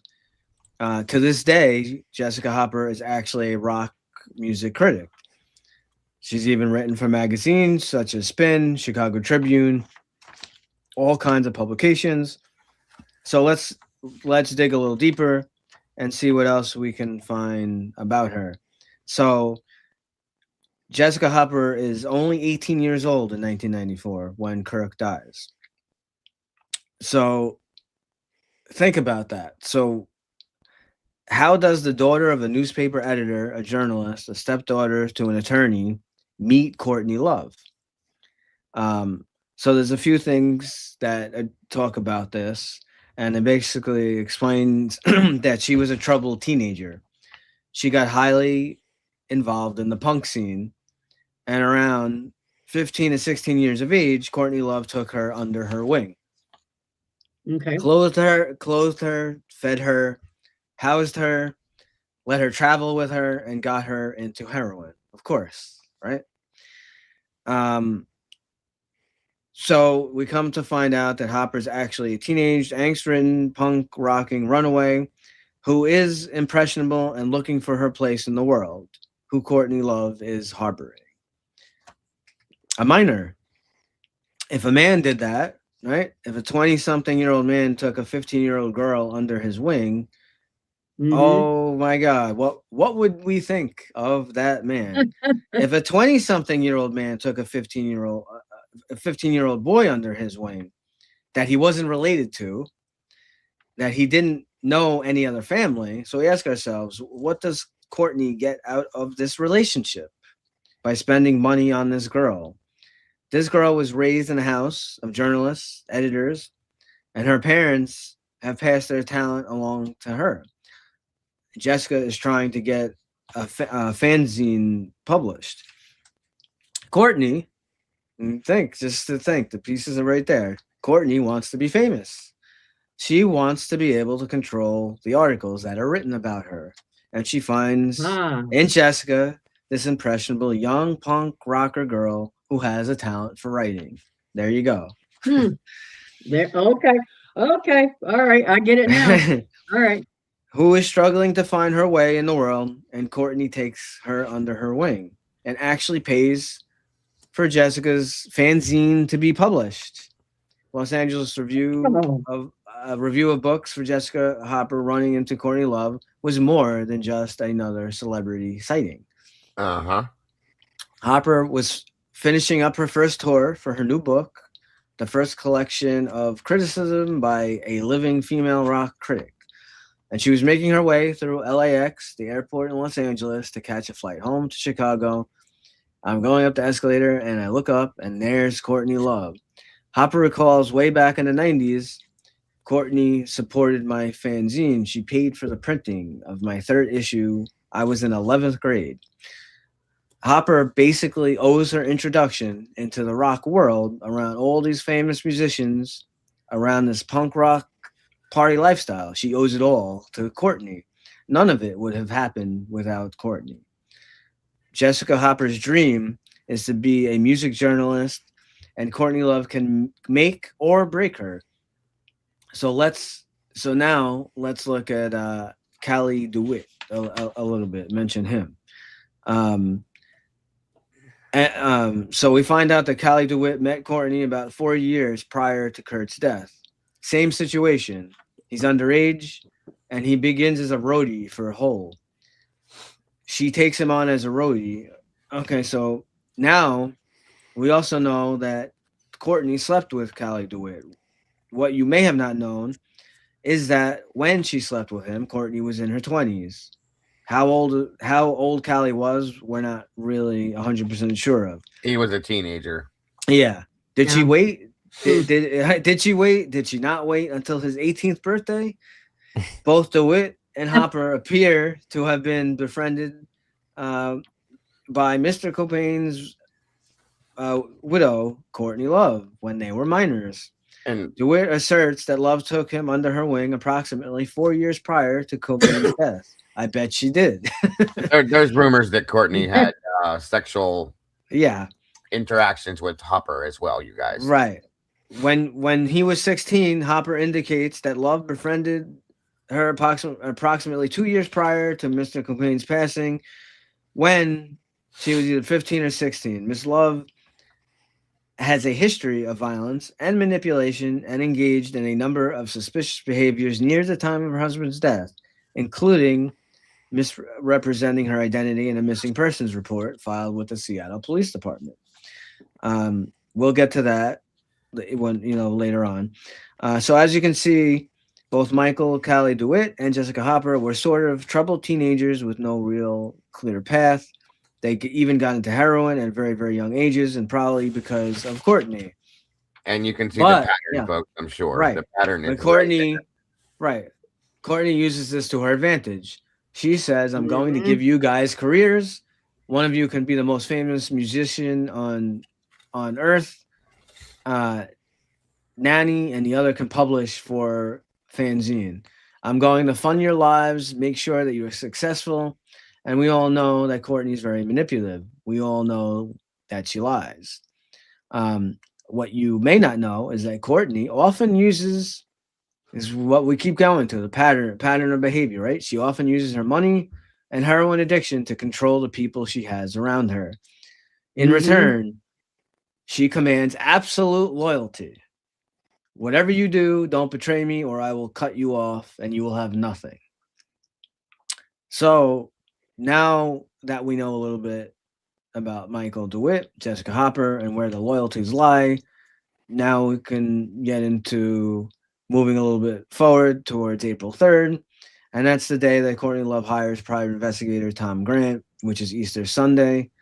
So that's it for them. That's the introduction to Cali. And so now you guys can kind of see how Courtney is the puppet master. She's pulling the strings. Got it. So And there's a huge there's way more than who he just that she had control of, guys. Like she took advantage of, and I don't know how she's gotten away with this, but many underage people, young kids, getting them wrapped up in drugs to take those strings, the marionette strings, okay, and promises that she made. I mean, this is why I can't stand her so bad. There's so much of a dark cloud hanging over this woman's head. She's just trash. Well, but anyway, this comment makes a lot of sense then. Yep.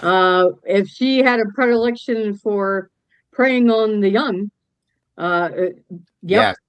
Oh, I wouldn't doubt that. She's her name definitely was wrapped up in Epstein Island for sure. I'll promise. Yeah, that's a crazy fucking thread right there, man. Yeah. That's a big fucking thread. But like one thing too is just by total coincidence, because when we started doing this Kurt Cobain case, I started rewatching all these old grunge documentaries. Yeah. Right. Just random ones about the scene, how it started, who were the key players, who were the bands that influenced it. And Jessica Hopper is giving commentary because she's a pretty established music journalist now, but she was part of that whole Riot Girl scene. Yep. Yeah. And so that's kind of how I'm guessing, got exposed to Courtney. I think so too. Yeah. Through that scene, right? When she was young, like the Riot Girl scene. Yeah. You guys probably know what that is. Yes, I do. Olympia and that whole scene, like Bikini Kill and all these other bands. But that was like interesting to me because I'm like, I know this woman's name? Yeah. I'm like watching these documentaries. And I'm like, Jessica Hopper. Recently, I'm like, I know that name for some reason. And this has reminded me of it. I'm like, oh shit. Yeah. That's the girl involved who was there at the house. Yeah. Right. Exactly. Very much so. It's crazy. It's crazy the chain of these people, how they all link back to us. One specific situation, one person, and like one calls her the puppet master. There's so much evil behind this woman. It's not even funny in my opinion. So you're moving into April 3rd now, 1-1. Yeah, if you want, I'll just go into that. Yeah, on the 3rd. I'm sorry. No, I said go ahead. Yeah, I was just gonna say on April 3rd now, guys. This is all. Kurt had gone home, and he's kind of been hiding at his Washington home. We have these people that 1-1 just described there. Mark Lanigan is there. Dylan Carlson is there. These are the people that Kurt was surrounded by on a regular basis. Okay, and of course Courtney's not here, but we'll just say, Kurt was involved. This was widely publicized, by the way, in another police incident. You guys, they were called to the Cobain home after Courtney said she claims that she found a note that seemed to suggest that Kurt had been contemplating suicide. Now, we go back to the Rome incident where she starts the whole he wants to kill himself scenario, right? Now we have on April 3rd, after Kurt leaves the rehab, will not communicate with her, will not return her phone calls, nothing. None of this stuff, okay?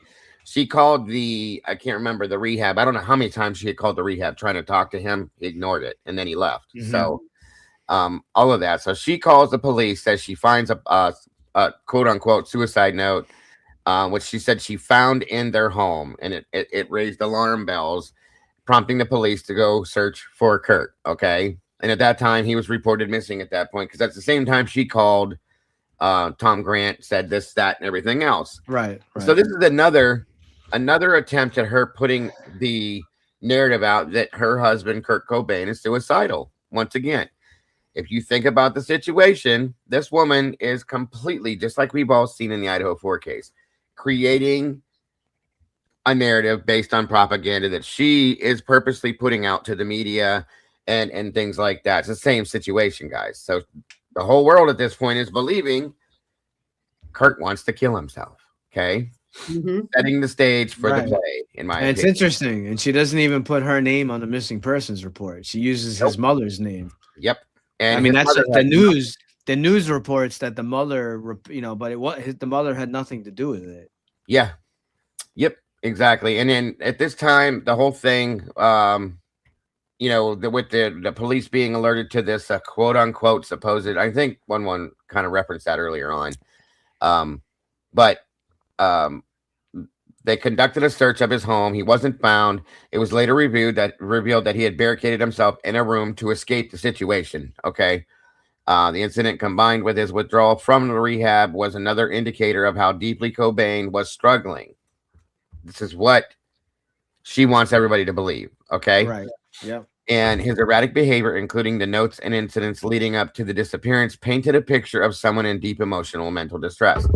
Now, in my opinion, if there were notes, and we're going to get into this whole the one and only main suicide note at some point, not tonight, probably. Not tonight, but yeah. Because there's a lot that go into that. So again, I'm going to tell you that if she produces this suicide note from April 3rd, it's something she created, in my opinion. There was no Kurt Cobain was not, for the 3 millionth time in the world, I'm going to say this again, was not going to take his own life, you guys, in my opinion. There's no reason for him. He was headed in his life that he wanted to live, period.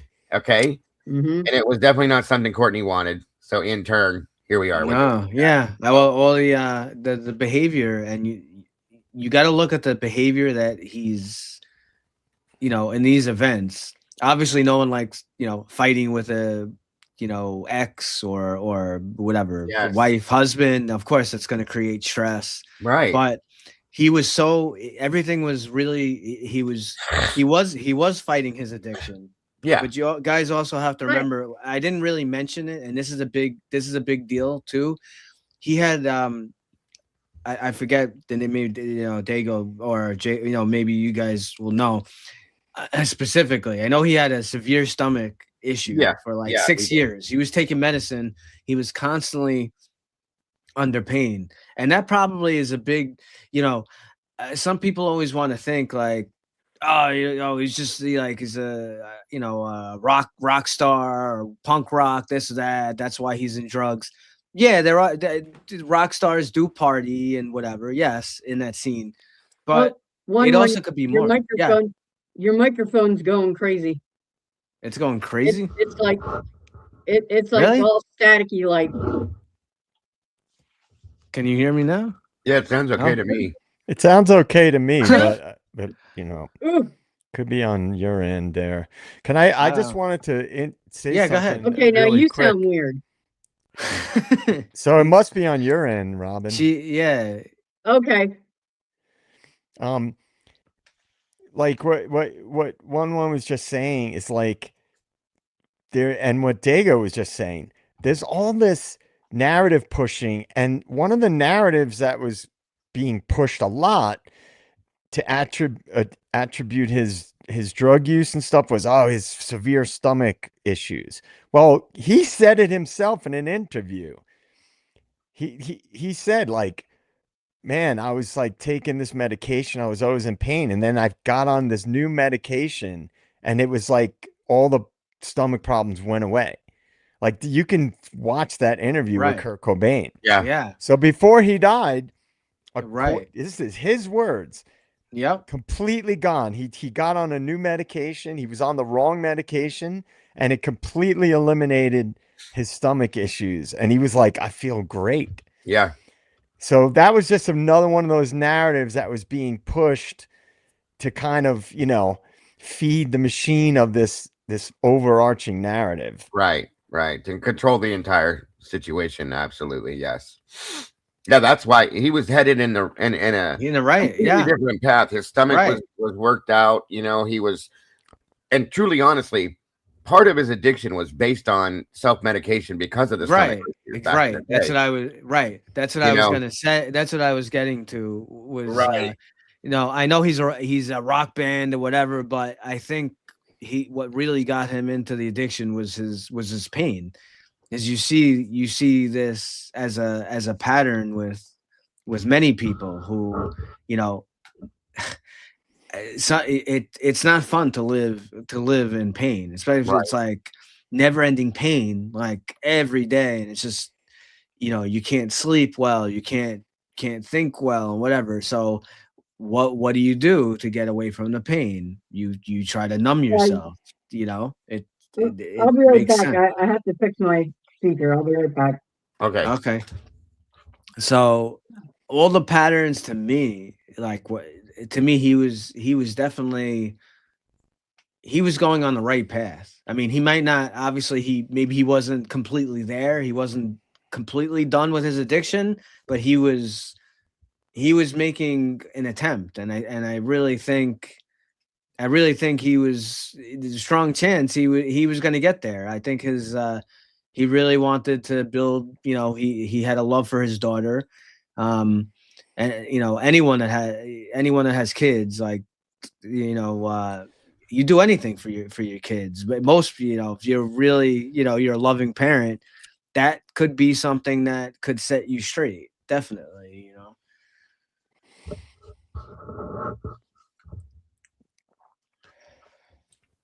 Absolutely. Absolutely.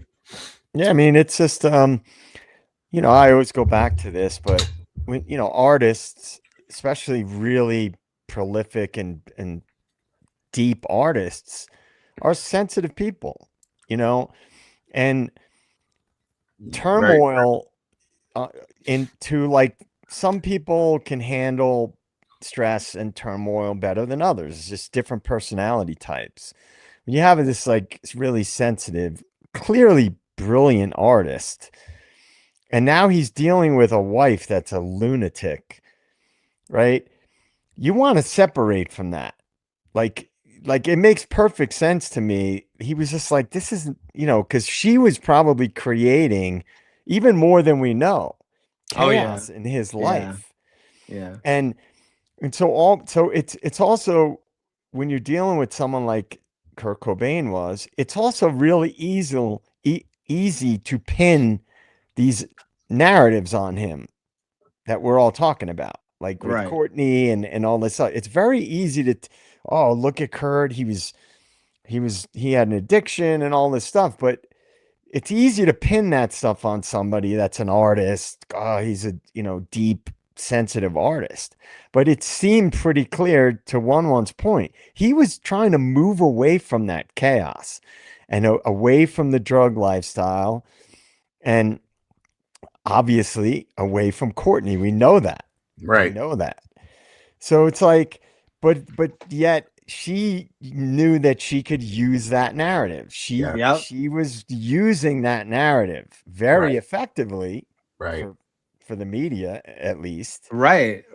That's why people could say, you know, I know a lot of people say, like, oh, Courtney Love, oh, she's so stupid and dumb and this and that. I can't stand her either, but I mean, she's very good at manipulation. Tell you that. Yeah, Mhm. 100%. 100%. She probably was like that for most of her life. Right. Yeah. Yeah. And then, like, with him feeling better, you know, fixing his stomach issues, seeing clear, you know, being clear, because you got to think about it, guys, like you were said, because I've been in pain for years because of my injury. It does cloud your view on life in some ways and certain things. And then when you're going to self-medication, that's going to cloud it more. And then you have this creature of darkness over here that you're married to, that he probably married in you know, the depth of the pain and the addiction and stuff like that. And, you know, now that he's coming out of this, wants to clean up, so on and so forth, she's like, oh, hell no. Nope, it's not going to happen that way. And, you know, we come to the current, that's cute.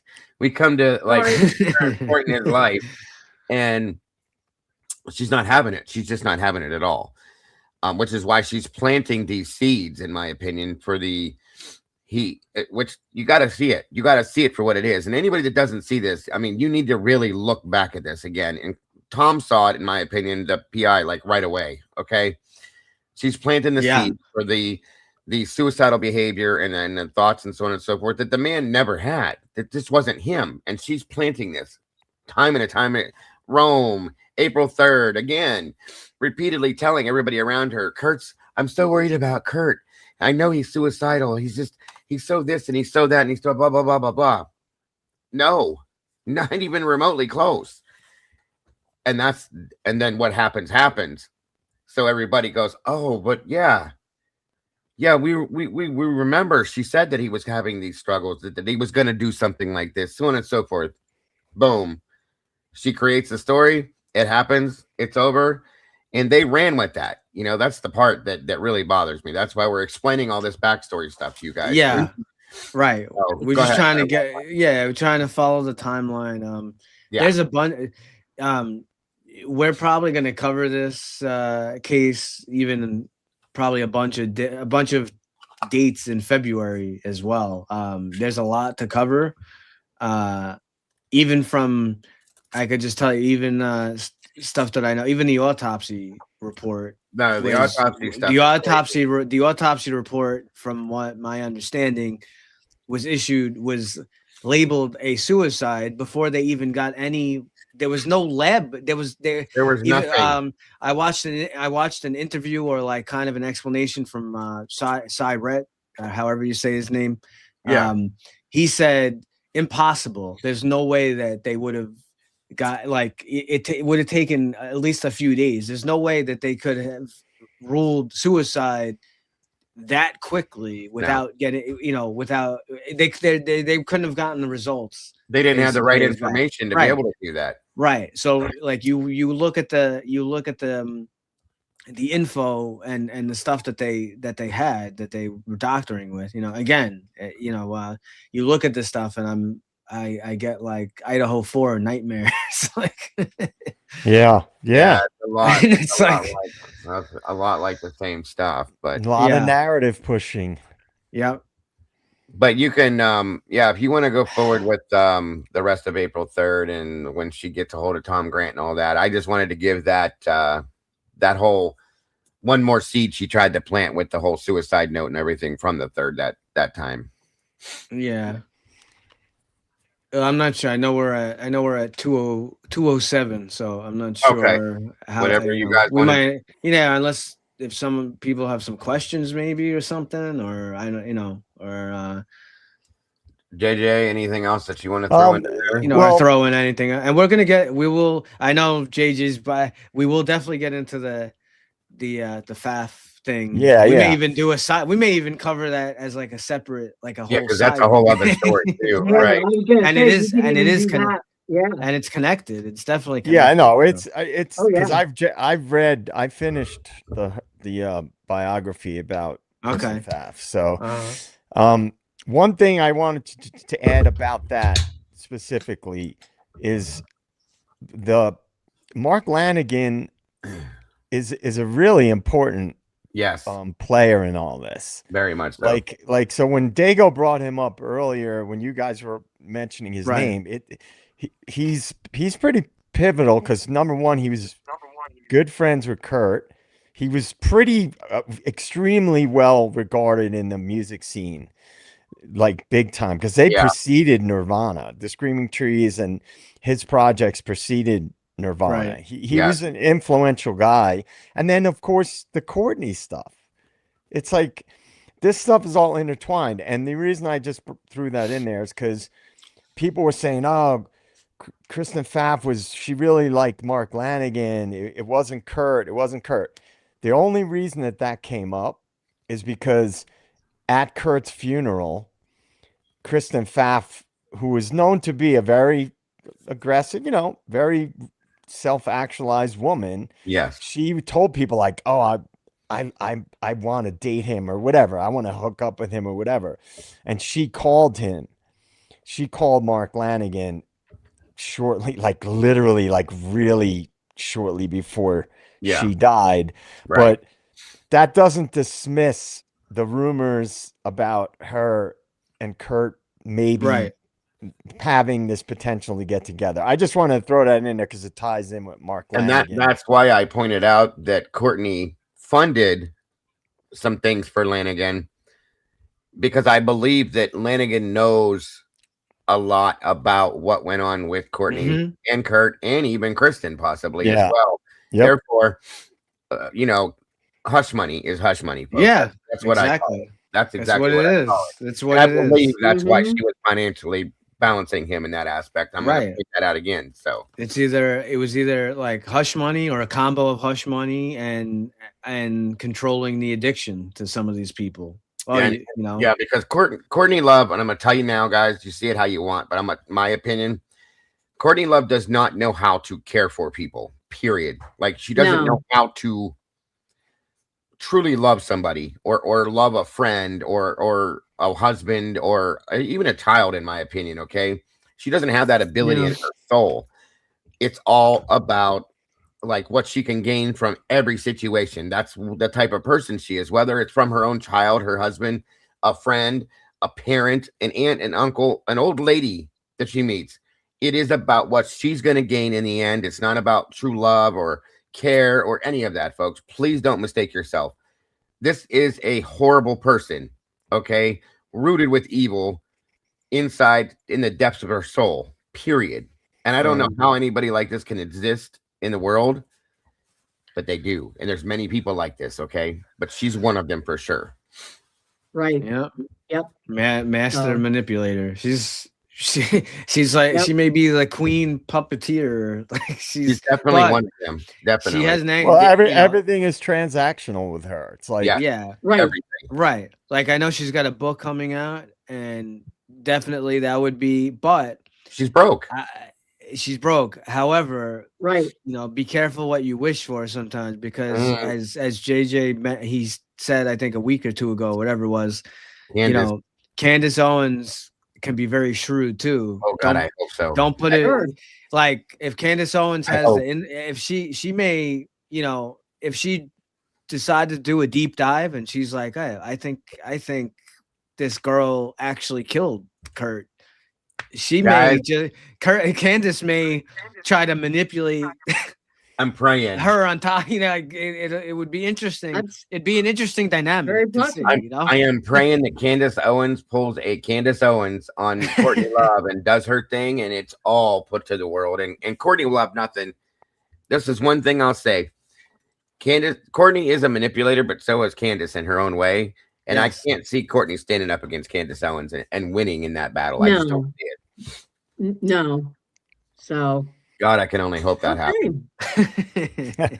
Yeah, it'll be very, very interesting. I know. And again, I know that there were people saying, can we get to the crime? Can we get to the crime? Listen, unlike many other cases and stories that get put out on YouTube, guys, we want to do this the right way with the timeline, give every background detail as to why so many people believe that this was not Kurt Cobain taking his own life, because there's so many red flags. There's so many bright red flags. There's so many hugely monstrous bright red flags in this that say he did not do this. And there's a lot of people that are instrumental in this entire situation. And that's why we're doing it this way. Right. Yeah. I promise. Absolutely. Yeah, I promise. We will get to the suicide note. We're going to get to a lot of the You'll understand it all. We're going to get, I know we kind of did a little sidetrack last week. I know we covered a little bit of the crime scene with the shotgun, some stuff that Dago showed. We're going to go over that. We're going to go over that again. We're going to go over stuff. So don't think we're not going to cover it. We're going to cover it. No, we're just trying to give you guys a little background with some of these key players. Right. And if you guys watch, you know, both of our channels, you know that we don't like to just rush through something, and especially for people who are coming into this case new, we want you to understand, because both of our channels' missions is talking about the cover-ups, the corruption, you know, and we want to show you why we believe what we believe and why many people believe this about Kurt Cobain's death. So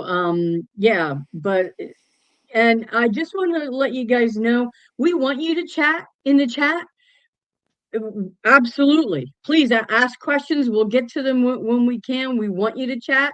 It was just, we were having a situation where it was one person and they were starting to get combative about some of the stuff they were saying. So please, we want you to chat. We love seeing your questions, your comments, So please don't stop doing that. So don't feel that you can't chat. We want you to. So but well, thank you, gentlemen, very much. Next week we'll pick back up again and get into more of this. I think we're pretty close up to the actual crime scene, aren't we? Yeah, well, just about. We're gonna get to it next week. Where Yeah, we're okay. Where So we are, okay, where we're we getting are right now, yep. we're gonna probably cover a little bit about the missing person report, Okay, and what so we're gonna get into all that. actually, and maybe a little bit of kind of maybe with some of the people what was going on when Kurt was missing there for the few Yeah, days. there's some stories about Mark Lanigan, Dylan Carlson that need to be told Okay. during that period Okay. of time, along with Tom Grant. But I have a lot of stuff on forensics, thanks to Jen again. I also have the entire autopsy stuff, all of that stuff. We're gonna show it all, and there's gonna be I have everything, folks, on the autopsy. So okay, so maybe, we'll get to that and too. this is why, folks, why we're anticipating we could be doing this for February, the whole month of February as well, because February is a short month, and there's just so much to do with this whole case. So, but yeah, there's a lot of questions through this entire thing. Right. Even So down I to the know, autopsy. right. Like I know a lot of people know, like, oh yeah, they don't believe, you know, they know some of the stuff about the immediate crime scene area, but there's so much more. Wait till you see and it's important, and it's important to know the background of these key players, right? And we're trying to paint the picture of how Courtney Love is really like a master puppeteer. And really, you talk about fuckery. There's that in this case. And also, and we don't want to be sterile. That's why we do a little asides, and we'll talk about different people in the case because it's interesting.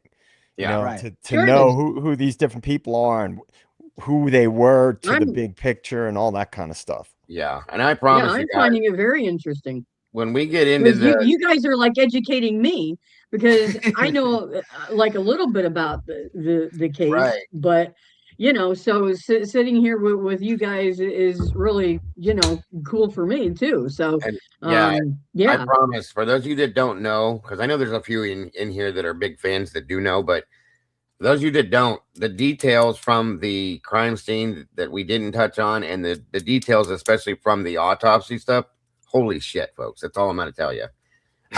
Be ready because there's a lot of craziness with this one again. Yep. So be ready. So, well, we'll go around the horn. How about we go Joe Dego 1-1 and I'll close this out. So go right ahead there, JJ. Yeah. Thanks again, everybody, for hanging out with us. It's I was such a big fan of that music and that era. Because I was coming up through that time and I got really into that music and was exposed to it. So it's not just the significance of Kurt Cobain, his murder, his alleged suicide. Right. But to me, it's interesting to talk about because you really do get a sense of what that scene was like. Yeah. When you find out about the peripheral people in the case, the Mark Lanigans, the Kristen Pfaffs, the, Cali, Jessica Hopper, like these people were embedded in that scene too. So for me, it's very interesting that we're going there. We're getting into the side stuff because to me, that's what makes things interesting to go off. So once again, thank you. Thanks to the denizens, the meatballs, and the mods. And I look forward to the next one. Absolutely. And ditto to what JJ said. Like he said, there's so many other people that I didn't even know the Kirkwood brothers. I know who they were from the Meat Puppets, but I didn't know that Kurt had a ongoing communication process with these guys very shortly before he passed on. There's reasons in the background for that I had to look into that I didn't even know. That we'll get into, and so on and so forth. But there's a lot of that kind of stuff.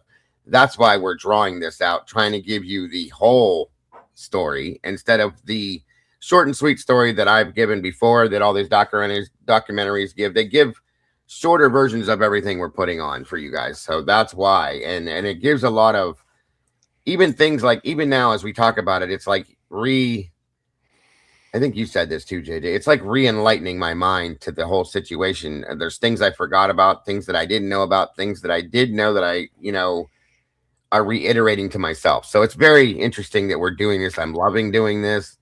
And I'm very grateful that I'm here to be able to do this with these awesome people and all the rest of you amazing people out here as well. I very much appreciate all of you again.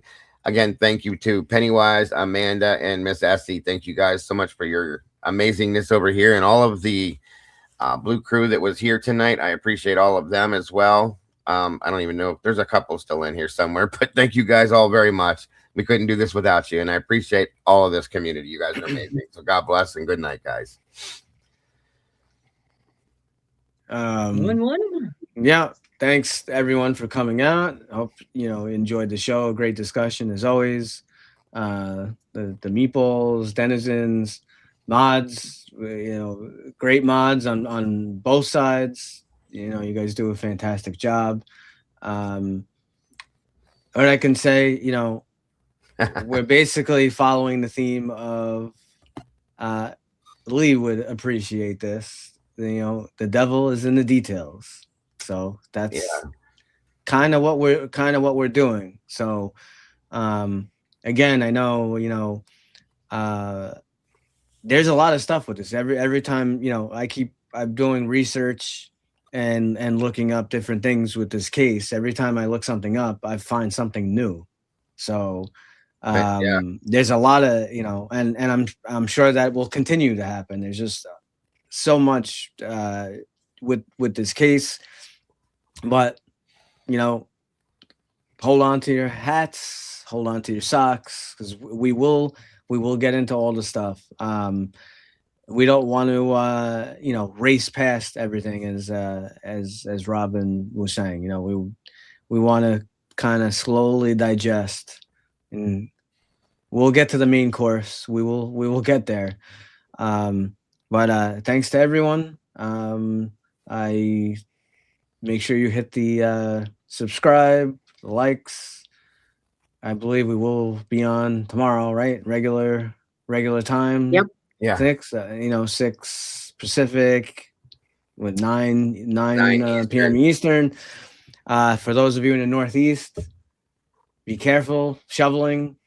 I already saw it happens every time, but we actually got bombarded. We haven't had probably a snowstorm like this in quite a long time. Years. I don't know about I know Rob is in Pennsylvania, but it's bad here. I mean, I've had plenty of snowstorm, but not this was like we got over a foot already, and I already saw some of the news reports. We already had some people who have died having heart attacks. Be very careful shoveling. It's cold. Stay warm. And tomorrow, I guess we'll be back with Idaho 4. So whatever it is. And one more time, if you don't mind, Robin, I want to thank my mods again, and I didn't call it out there, but my online business manager, Mikey, the last 24, he's been doing so much for me lately. I want to give him an extra thanks if I can. I really appreciate you, bud, and thank you so much for everything you're doing. So thank you very much to all of you again. Yeah, and none of us could do this without our teams, and we couldn't do it with all of our amazing community members. We wouldn't have channels if it wasn't for you. And so please, if you have Nirvana fans in your life who you think would enjoy this content that we're putting out every Sunday, please, share the videos with them. We're going to discover, for even those who do know the case, like these gentlemen were saying, there's new stuff that has come out in the last even probably couple of years, maybe that hasn't been out there previously. So I think it's going to be really interesting. One of the things for me is hearing, like, when you guys do hear something that you didn't know before, that's gonna be interesting to me, you know, to see what, you know, you may or may not know or whatever. So, but we appreciate you guys so much. And like one said, we will be back tomorrow evening. DA will be back. He'll be on a high. So get ready, because God only knows what he'll come up with. He'll be in such a good mood. He'll be like, I still think, Robin, that we should look into Princess Diana when we're done with Kurt Cobain. oh yes, sure. That's another one. Oh my gosh, that is a fascinating case. Yep, I'd love to. Yeah, I don't really know. Busy. I don't know a lot about that case. I just know. I remember when that happened. I just know like brief stuff, God. but I would love to look into that. There's a lot. There's a lot. Yeah. So we have tons and tons of good cases that we can delve into, and that is a one I would really love to sink our teeth into. 100%. I agree. I totally agree. Well, thank you, gentlemen, very much. Thank you out there to everyone, and we will see you all tomorrow evening. Have a great night, everybody. Good night, everybody.